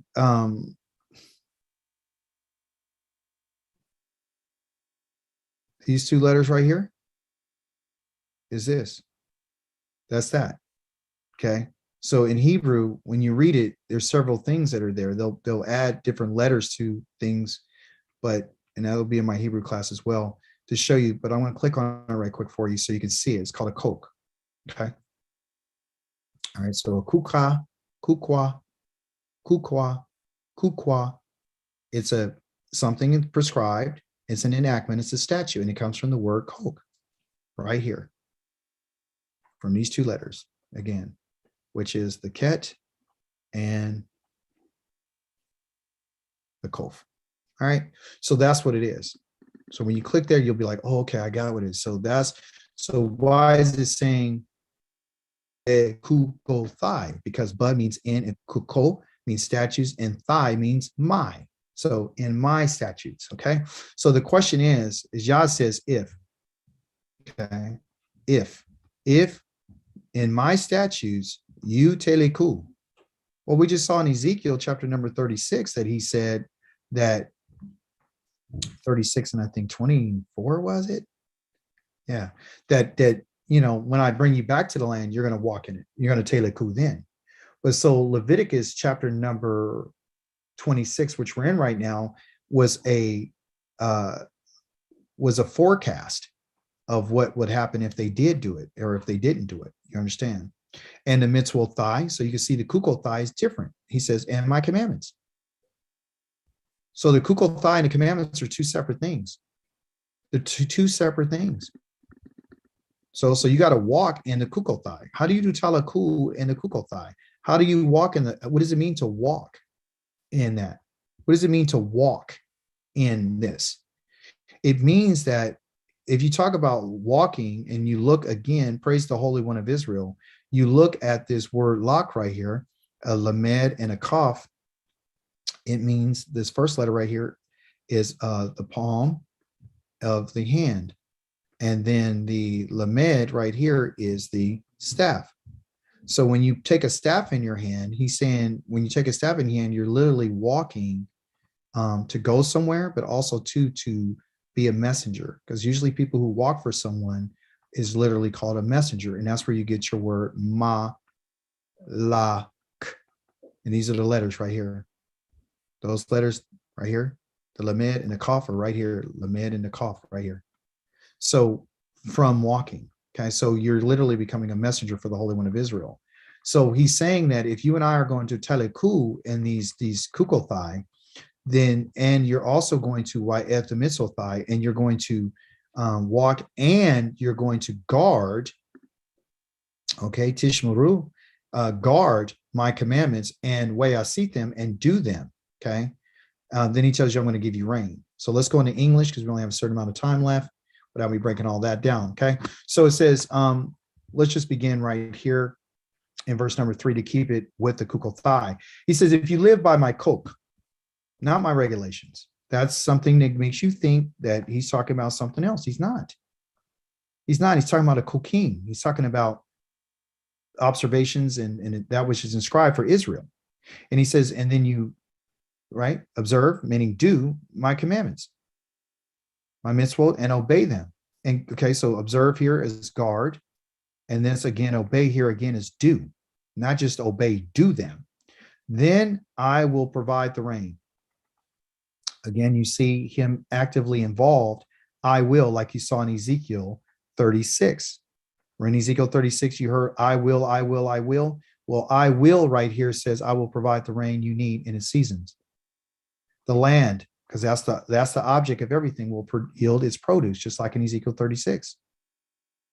So what Yah has done is take us out of the land, and he's saying, when this is him saying what I'll do if you do what I'm telling you.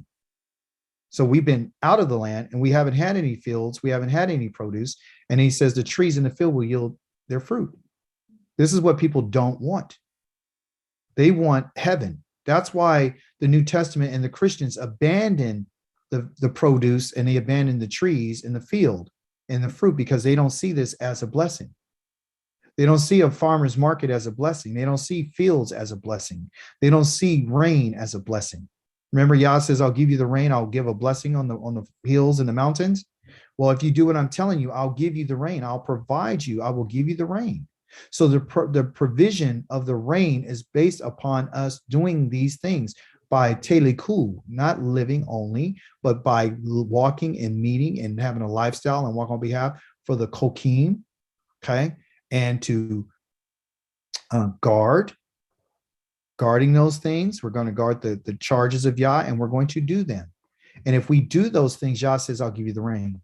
And the rain has the same root as the Torah, meaning to be going in a certain direction. Yah will literally send the Torah like a rain on top of a field, like the Torah, like he's sending it. So what he's trying to do for us right now is he's trying to get us to understand the importance of the Torah, because if you understand the importance of the Torah, then you will definitely understand the importance of the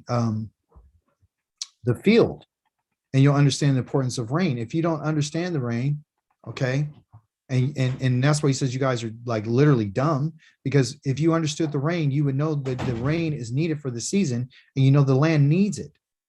Israel didn't care about the rain. They didn't care about the land. They didn't care about the fruits. That's why they had a problem giving the widow and the stranger and the fatherless and the Levite what they needed, because they didn't have any regards for these things. They're nothing to them. How our people today don't even care about, the leaves that are on the tree. They don't care about fruit trees. They don't care about nothing. All they care about what they can see. They care about their car. They care about their house. They care about their stove. They care about their refrigerator. They care about their necklaces. They care about their hair. They care about their body in terms of sculpting it to make it look the way that they think it needs to look. But they don't care about the land. And if you don't care about the land, you don't care about the nation. If you don't care about the nation, you don't care about Yahweh's people. So your threshing time, because this is agriculture, will extend to the grape harvest. This is what Yah has given to us. Your grape harvest will extend to the time of sowing seed. Zerah, seed for what? For food. You will eat as much food as you want and live securely in your land. That is why you and I, if you and I will live by his kukothai. But we haven't lived by his kukothai. And that's why he says you need to be ashamed. That's why he's saying you should be dismayed. That's why you should loathe yourselves, because he's saying you guys are so out of it, and you're so brainless, and you're so dumb that you don't even get it. Okay. I'll show it to you. I will give them shalom in the land, and they will lie down and sleep unafraid. And I will rid the land of wild animals. The sword will not go through the land. You will pursue your enemies, and they will fall before your sword. 5 of you will chase 100. Is that the case today? No. 100 of you would chase 10,000. Is that the case today? No. Your enemies will fall before your sword. Is that the case today? No. I will turn towards you, meaning I'll turn my face towards you and make you productive. In what? In your body. I'm going to increase your numbers. And I'm going to uphold my covenant because my covenant has to do with increasing your numbers, the numbers of your body. Like I told your father, I'm going to give you land and I'm going to give you descendants. You guys are smart people. So you should get this. Okay. So I'm going to let you know that I'm going to uphold my covenant, but it's contingent upon you doing what you said you're going to do. We just read in Ezekiel 36 that he said, I'm going to let you guys ask me to increase your numbers. That way I could keep my covenant I made with your fathers, what I made with you. I told you that I was going to be your Elohim. I told you I was going to be the master of master. I told you I'm the power of powers. And I told you that I'm going to choose you above all peoples. And then you will eat physically all that you want from last year's harvest and throw out. You go be able to throw stuff away. Right now, I get mad at the kids. You don't throw that away. We need that. What are you doing? Because I don't have enough. Remains of the old and make room for the new. So you're going to be able to throw away the old and make room for the new. Is that the case today? No, because you ain't been blessed. I will put my mishkani, my tabernacle. That's what I mean. I will again. If you notice, I will turn, I will this, you will this, I will walk. Okay, I'm going to put my mishkani among you, meaning my house among you, and I will not reject you. If what? If you do my kukothai. Verse number 3. But I will walk among you. If what? If you keep my kukothai. I will be your Elohim. If what? If you keep my kukothai and you guard and do what I told you. You will be my people. If what? If you would do my kukothai and you guard my mishpatim and my miswot. I am Yahweh, your Elohim, who brought you out of the land of Mizraim. I'm the one who brought you out, and I'm this Elohim who brought you out. So don't forget it. That's why I keep telling you that I brought you out of this place so that you will not be their slaves. But guess whose slave you are? You're my slave. You're my slave. I have broken the bars of yoke so that you can walk upright, because I can't have you walking with your head down if you're going to be my servant.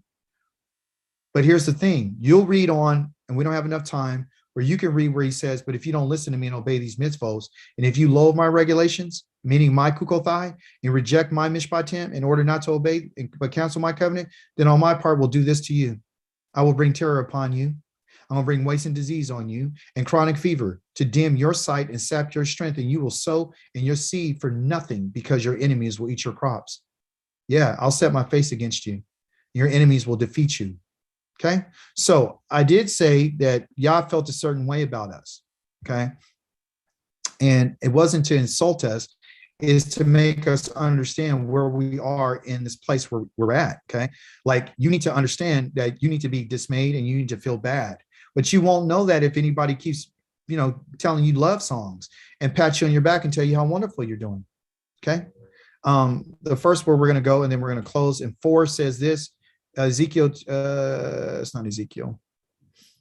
It's in Jeremiah. We believe what the prophets talk about. We believe that. So let's see what the prophet says. Your shoes are down there.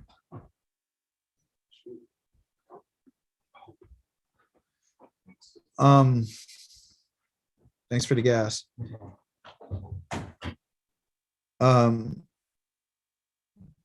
Here it says,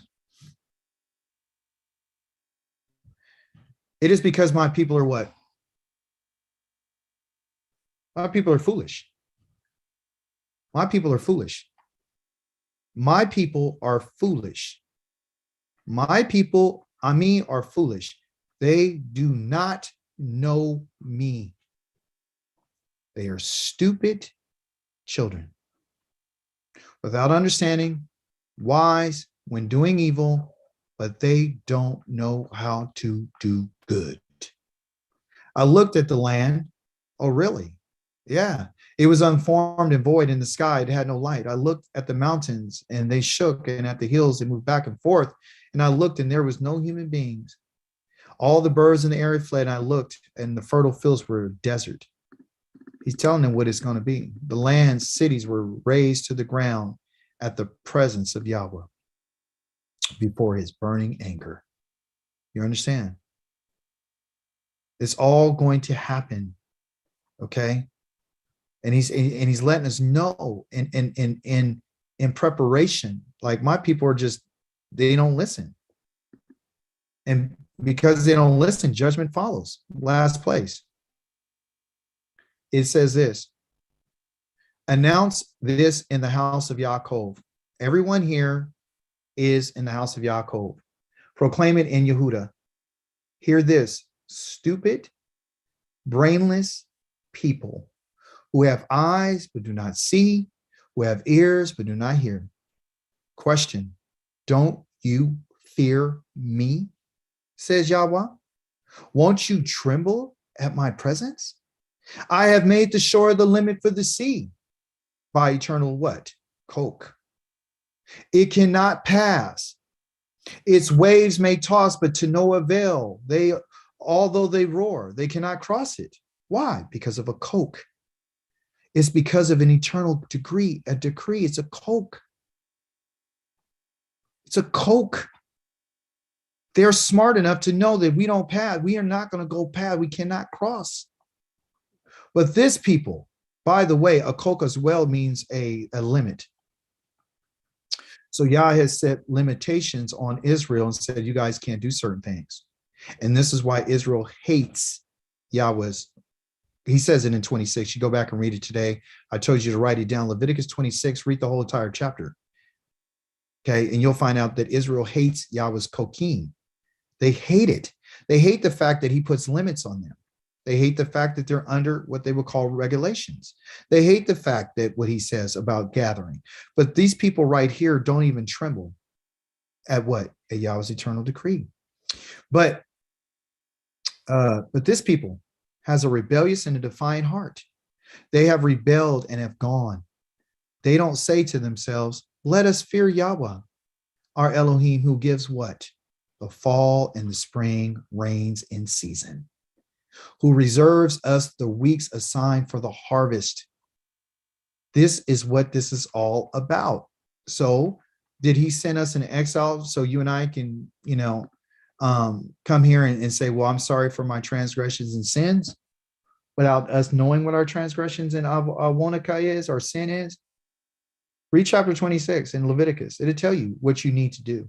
It tells you that you need to admit and confess where you and your ancestors have gone against me. It'll tell you that I have vengeance of the covenant, and the covenant demands me killing you and your family.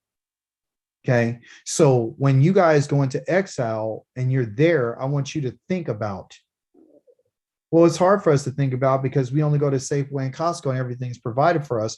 So now our enemies are the ones who are feeding us. And you and I are not depending on every word that proceeded out of Yahweh's mouth. See, you and I wanted to take that and say the only words that came out of Yahweh's mouth is the kukim and so forth and so on. The words that come out of Yahweh's mouth is if you do what I tell you, I'll give you rain, and I'll give you food, and I'll give you seed, and I'll give you children, and I'll give you animals. And that's what Israel doesn't want. So the people they're out here teaching right now are teaching how to be religious and to tell y'all they're sorry, but they don't know what they're sorry for. They don't know the connection between the Kukai and the Mishpatim and the Torah Theka and the Adol Theka. They don't know these things. So because they don't know these things and they're not taught about the difference between the commandments and the appointments and the decrees, and they don't know what the Torah really is, then they think that you just say, I'm sorry for being a sinner. It's deeper than being a sinner.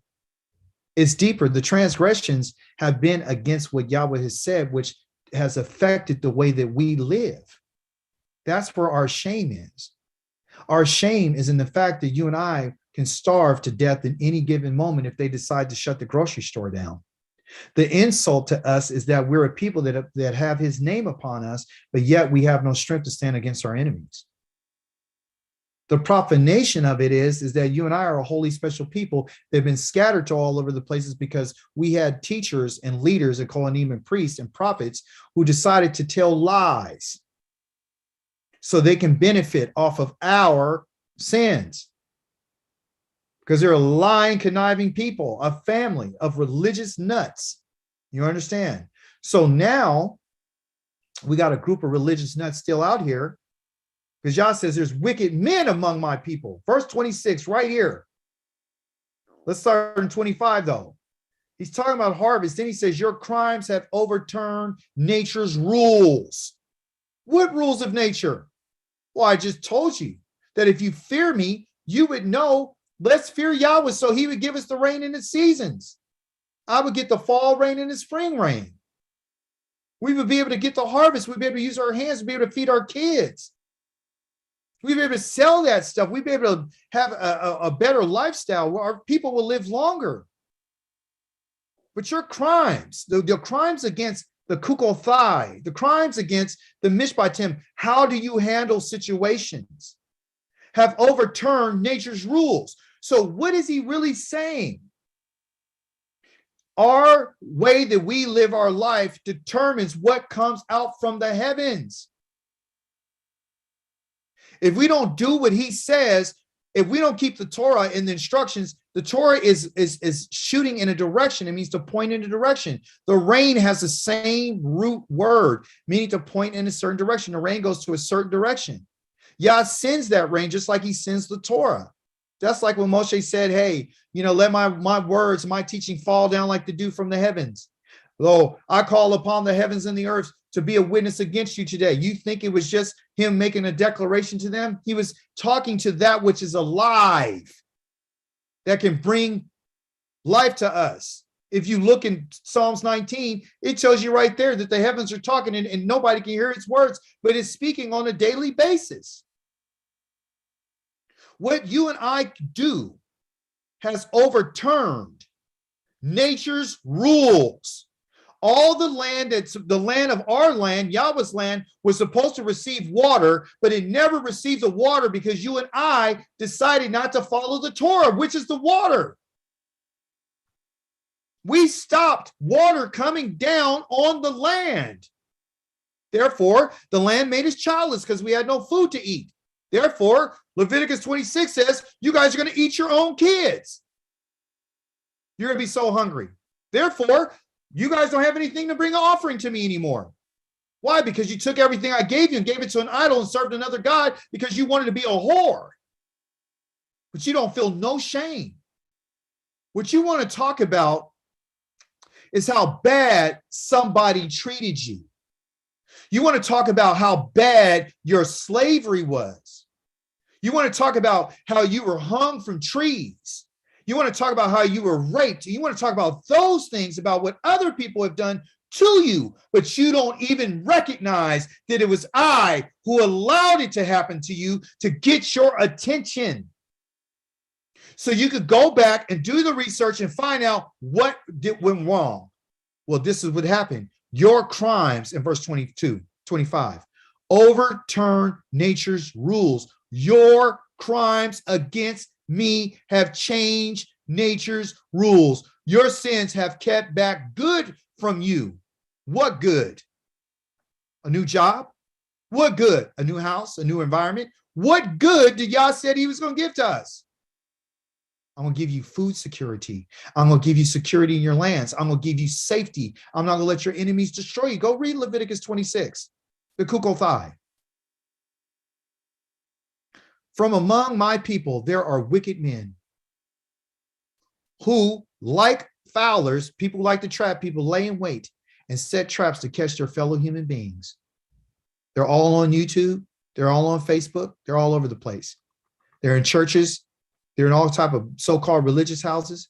Their houses are full of fraud as a cage full of birds. They grow rich and great, sleek and bloated. They excel in acts of wickedness, but do not plead on behalf of the orphan. They care about what they're doing. Thus they enable their cause to succeed, and they do not judge in favor of the poor. And the question is this: should I not punish for this? Should I not be avenged on a nation like this? So you're telling me that Yah's going to judge us because there was no judgment in favor of the poor? Absolutely. That's why he's made us poor. Yah has turned us into a little orphan. We have nobody to go to. Should I not punish for this? I will be avenged on a nation. And he did. This is a shocking and horrifying thing that has happened in the land. The prophets prophesy lies, and the Kohanim obey the prophets, and my people love it that way. But what will you do at the end of it? Huh? The end of it all. What are you going to do? So, what is Yah trying to tell us? What is he saying to us? Yah's telling us today that I want you to understand that I love you. But you guys have broken faith with me. You've committed crimes. You have committed crimes against me, and you have changed nature's rules by your behavior. You guys don't know what the kukothai is. If you knew that the kukothai was attached to the land, you would understand why you're not in the land. You don't understand what purity is. You don't even know what holiness is. You don't even know me like you think you know me. That's why I'm trying to get you to come to know me through my Torah. I have to show you your mistakes. I can't bring you back in the land until you acknowledge what you guys have done. I'm not looking for all Israel to acknowledge this. I know there's some wicked people among you that don't even want to think about this. But I'm saying to you, my little flock, my flock, I'm going to make you famous when I bring you back. I'm going to make you so famous that the people that come to see you when you were disgusting in their eyes, I'm going to show you, and I'm going to show them that I do love you when I rebuild you and I bring you back the way I wanted to bring you. I'm going to make you famous. And the way that you're going to be famous is not going to be based on anything, but it's going to be based on the land. It's not going to be what positions you hold. You guys are going to be brothers and sisters. You guys are going to be farmers. Okay, that's what's going to happen. I didn't finish this in chapter number 34, but I will say this. Is this 34? Yeah, that's 34. Praise the Holy One of Israel.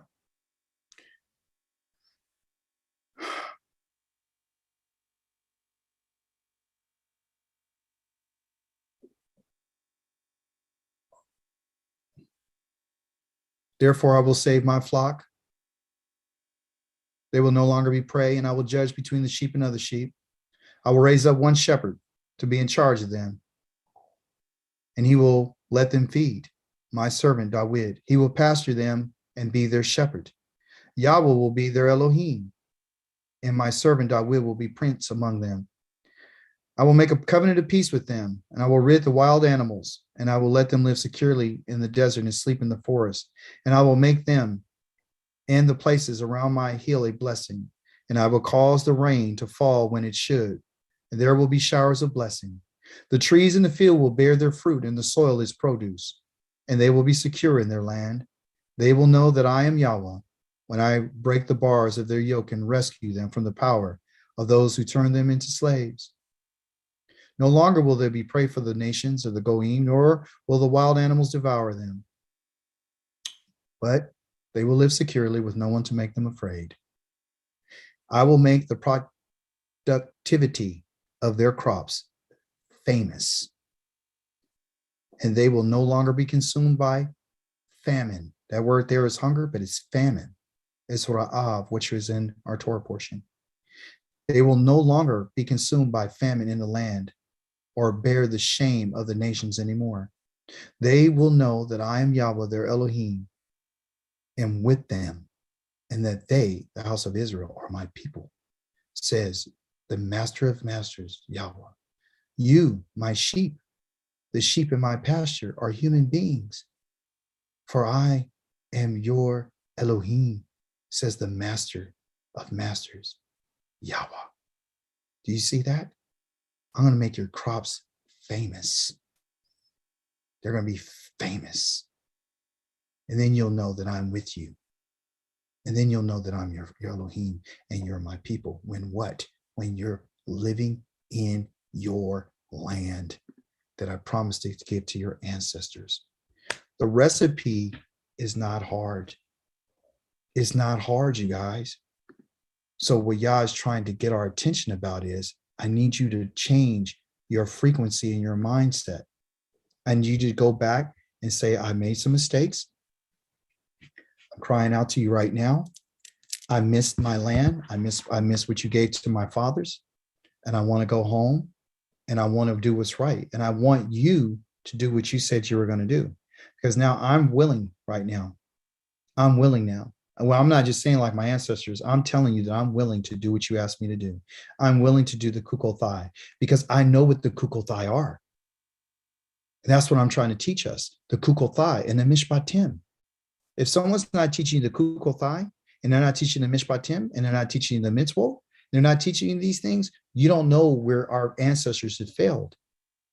It's all connected to the land. So if we say that we agree with it and we're not in opposition to him, then Yah says, then you could do that. I'll bring you back. But you got to change your clothing, meaning your mindset. You got to take off that mindset of slave mentality, of spiritualism. You got to take off the idea of looking to another God to save you. You got to stop trying to evade responsibility for your actions and your behavior and your conduct. Aki Jared had said this, we were just talking earlier today, and I said, man, I'm a human being. This is a wonderful thing. That very air that I'm breathing right now, Yah has provided, is called Ruach. He gave us the Ruach, the wind, and we're breathing because of him. He's provided food right now. Why? Because of him. So our existence is because of him. Our salvation is because of him. Our healing is going to come because of him. The promise is going to be because of him. So he's trying to direct us back to him. He's just trying to direct us back to him. And that's what he's trying to get us to see. But if you don't know where you came from and you don't know the crimes, so that's why ACHI'KA WID is always looking for the crimes. That's why I'm always telling us how dumb and stupid we are. Because Yah says you are dumb and you are stupid. That you guys have changed nature's rules and you guys don't even fear me. You don't fear me? He said you can look at the sea and it's roaring. It knows its limitation. Why don't you know your limits? Why aren't you aware of the limitation? They know the coke. They know the cocaine. They know the mabakutokai. They know it. So why don't you know it? Are you saying the waves of the ocean is smarter than you? Are you saying that I sat down with them and called them from among the nations and made them holy and separate? No. Out of all my creation, everything I've made, I chose you to be a people to guard my kukothai. You're guarding it just like the oceans. You're guarding just the kukothai. Even the sun and the moon and stars have a kukothai. It's right there in Jeremiah 33. Our relationship with Yahweh is based on decrees. So how do you think you and I are going to maintain this relationship if we don't keep the decrees? Look, we're wounded. We need to be bandaged and we need to be healed. And I'm not promising anybody that that's going on right now. What I'm telling you is this. This requires a different type of mindset. If you're not interested in going and be into farming and all that, you're not interested in picking fruit from a tree, this ain't for you. One thing that Yah told me, and I was asleep, but he gave it to me. He said, tell the people that I want to call them like I called your father Abraham. That's what I'm doing. I'm asking you to leave the people that you're around. And I need you to go seek a land that you've never seen before. I need to tell you about a land that you have never seen. You guys, I haven't seen it. You haven't seen it. It's going to be like the Garden of Eden. They told us over here in Jerusalem is where he's at. And this is his land. No, it's not. There's not a land with Yahweh's name in and a whole bunch of fags. Sorry.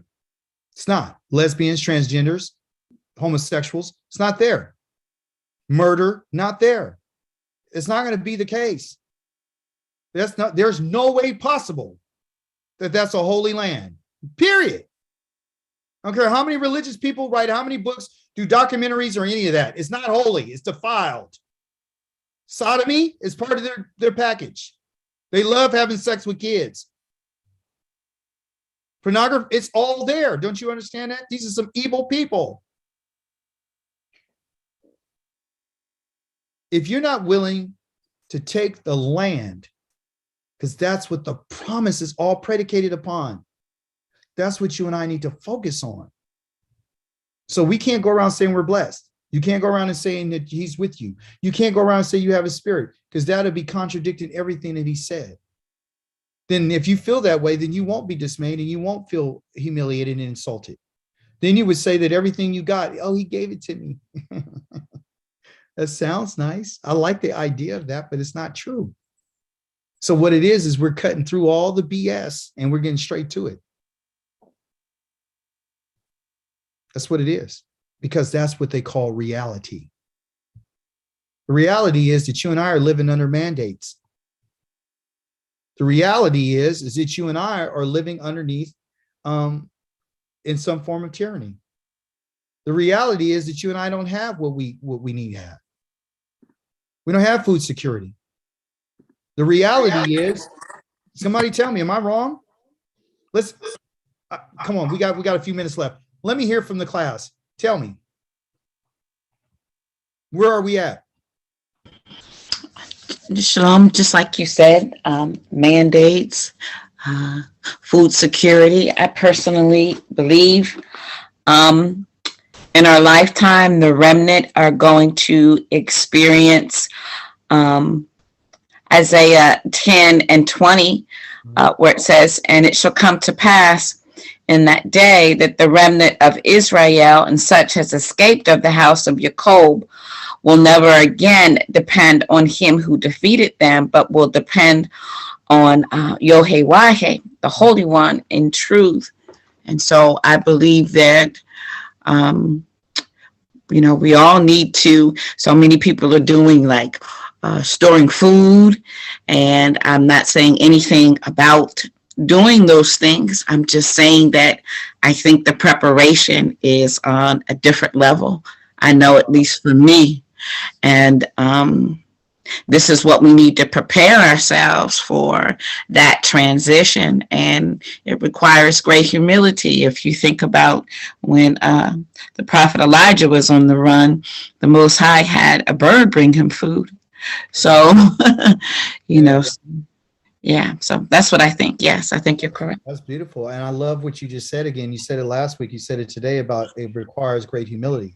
Yes. And I'm going to be honest with you, I didn't want to accept this because it changed my whole dynamic. It changed everything about why and who I am and what am I supposed to look forward to. So this grandeur idea of being in heaven has been destroyed. The idea of this self-preservation, that idea of me by myself has been destroyed. I got to think about the community. I don't get to think about just me. I don't get to think about just my house. I have to think in terms of what is for Yahweh's people. So when we start talking about what was good, we need to talk about what's good for everybody. All of us are, you know what I'm saying? So I'm not going to apply, well, I'm blessed, but this other person is starving. How could that be? We're all family. You see what I'm saying? So it's a mindset. So, and then, not to say that we can't supposed to survive while we're here. What I'm saying is in spite of everything that we have and everything that we do, you have to keep in the front of your mind, not the back of your mind, the front of your mind, what Yahweh's intentions are for his people.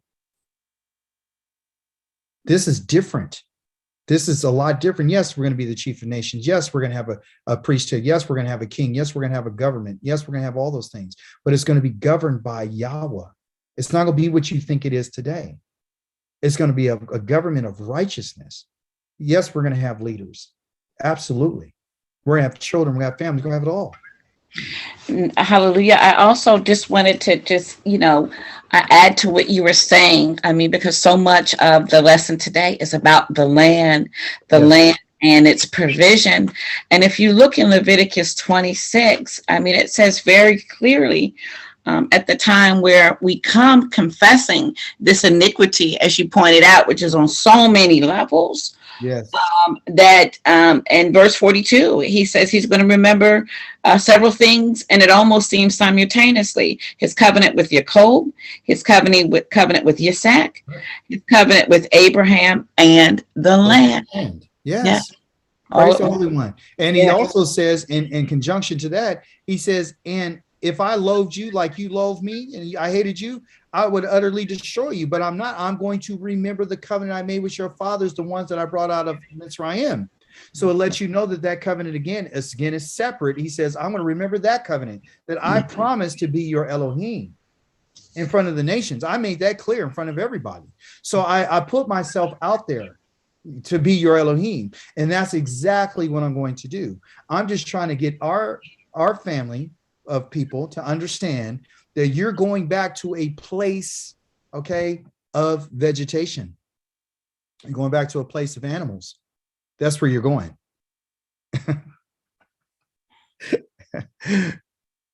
That's where you're going. You are going to palaces too, you know, and houses and stuff like that. But you're going back to a lifestyle that the reason being is because that's what we were created for. We were created for that. Hallelujah. That's why I made your hands.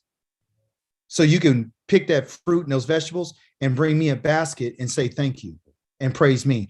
I made you and that for that because I enjoy watching you, giving you rain in the harvest time. I enjoy your festivals of Sukkot. I enjoy when you bring those lambs to me. I enjoy seeing that because it reminds me of my blessing. You see, I love the Shabbat oath. I love the giving of the Torah to you. I love the matzah. I love that, you know, because that's when I brought you out. I love that. You understand? I love Teruah. I love when I called upon you and made a shout. I love that. And anybody who don't show up for Sukkot, I'm going to kill them. And guess how I'm going to kill them? I'm going to kill them with famine. It's right there in Zechariah 14. See, so Yah uses famine and food security as one of the things to let you know whether or not he's with you. You see? So then it goes back to your stomach, and your stomach means life. So it goes back to your life. Your life is your stomach. Your soul is your desire and who you are as a person. Okay? That's what it is. And your mind is the field in which Yahweh is trying to put that Torah in. And that's what he's going to write those instructions on. You see? So you can have the right mindset when you get back home. Now, Yah's going to do the cleansing. Yah's going to do the purification. But what is he asking right now? He's asking for us to give a sense of willingness. I need you to have a willing heart to say, like your father, I'm willing to walk where you told me to walk. I'm leklaka. I'll go where you want me to go.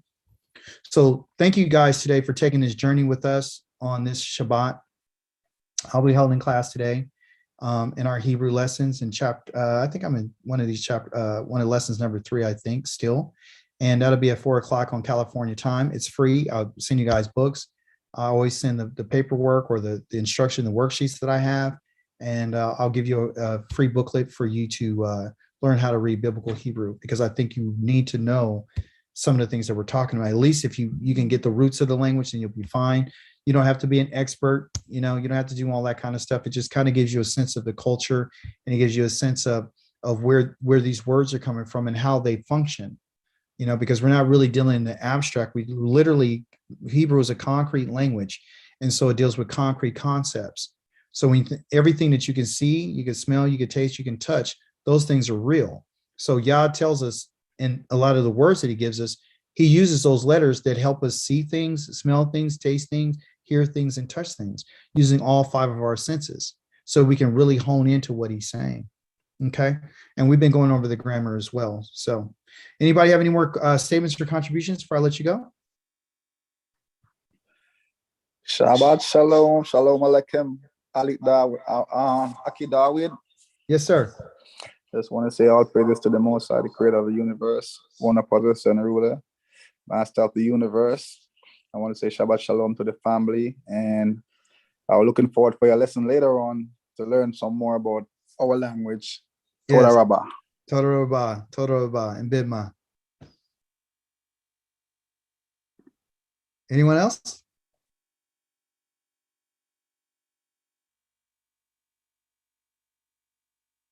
All right, you guys. Well, I appreciate you guys today being here. Let's end up in a prayer. Yahweh, we thank you today for this Yom Shabbat. Toda Rabbah, Yahweh. We thank you for spending time with your people. We know that we live among you in your presence of this great creation that you have made.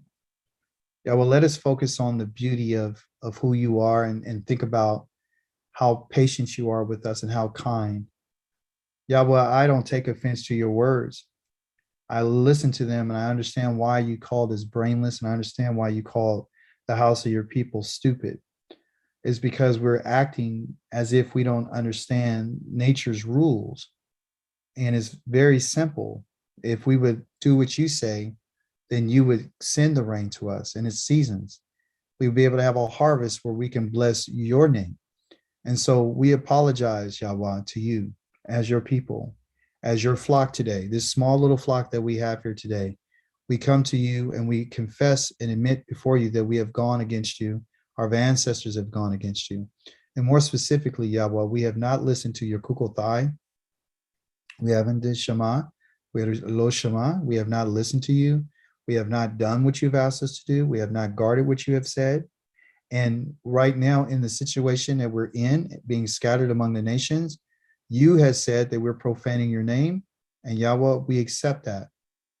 Because you said in Wayikra, Leviticus 26, that we have to accept it. That we'd accept what you're saying. And oftentimes we like to not accept it because it hurts our feelings, or we feel, belittled, or we feel downtrodden, and we feel like we've been through enough already. So why should we have to admit something that we necessarily didn't do ourselves? The fact is that we hold the iniquity of our ancestors. Everything that we have done and all the different profanation of calling on the name of other gods that we have not yet been cleansed from, and the names that have come off our lips that you've instructed our ancestors to never do, we're now just finding out that those things are wrong. And we believe that we can bless our food and it's pure. That's not true. We believe that we can say that you're with us and you gave us your spirit. That's not true. Those are not true. What's true is that we are a people that have been rebellious. We have a people that should be dismayed and ashamed. And as the children of the ancestors who have done these things, we come to you today and we tell you that we're sorry. And we ask that you would forgive us and that you would zakar the land, Yahweh, and remember the breath of Yaakov and Yitzchak and Abraham, and remember the Haaretz, the land, and remember the covenant, the Buriti, Yahweh, that you made with our fathers that you brought out of the land of Mitzrayim. There's nothing that we can hold you to except for the greatness and the compassion of who you are. Your name is compassion, and your name is found forgiveness of sins and crimes. But also in your name is found that you will not exonerate the guilty, but you will hold us accountable. And we thank you for that because you are a king of righteousness. We respect you. We respect your Shabbat day. We respect this day in a time in which has been set apart. This season from the sun coming up until the sun going down has been set apart for you, Yahweh. So we ask that we use the remaining part of this day, this Yom Hazeh Shabbat, that we would cease, Yahweh, from any work that we have done. And let us cease, Yahweh, from the things that we think about that are outside of this day.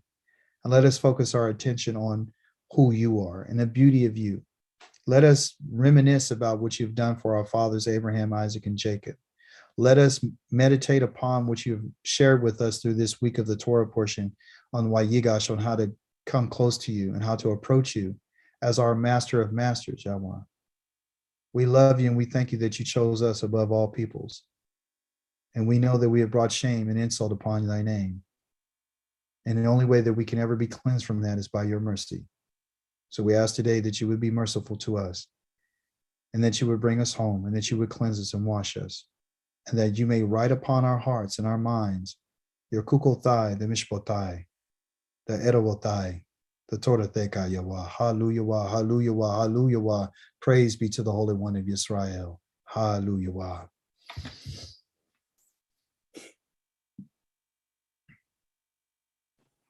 Toda Rabba. Toda Rabah. Toda Shabbat Shalom. Shalom. Shabbat Shalom, everyone. I'll see you guys later. Shabbat shalom. Shabbat shalom. Shabbat Shalom. Shabbat shalom. You. Happy birthday, Kandra. Thank you.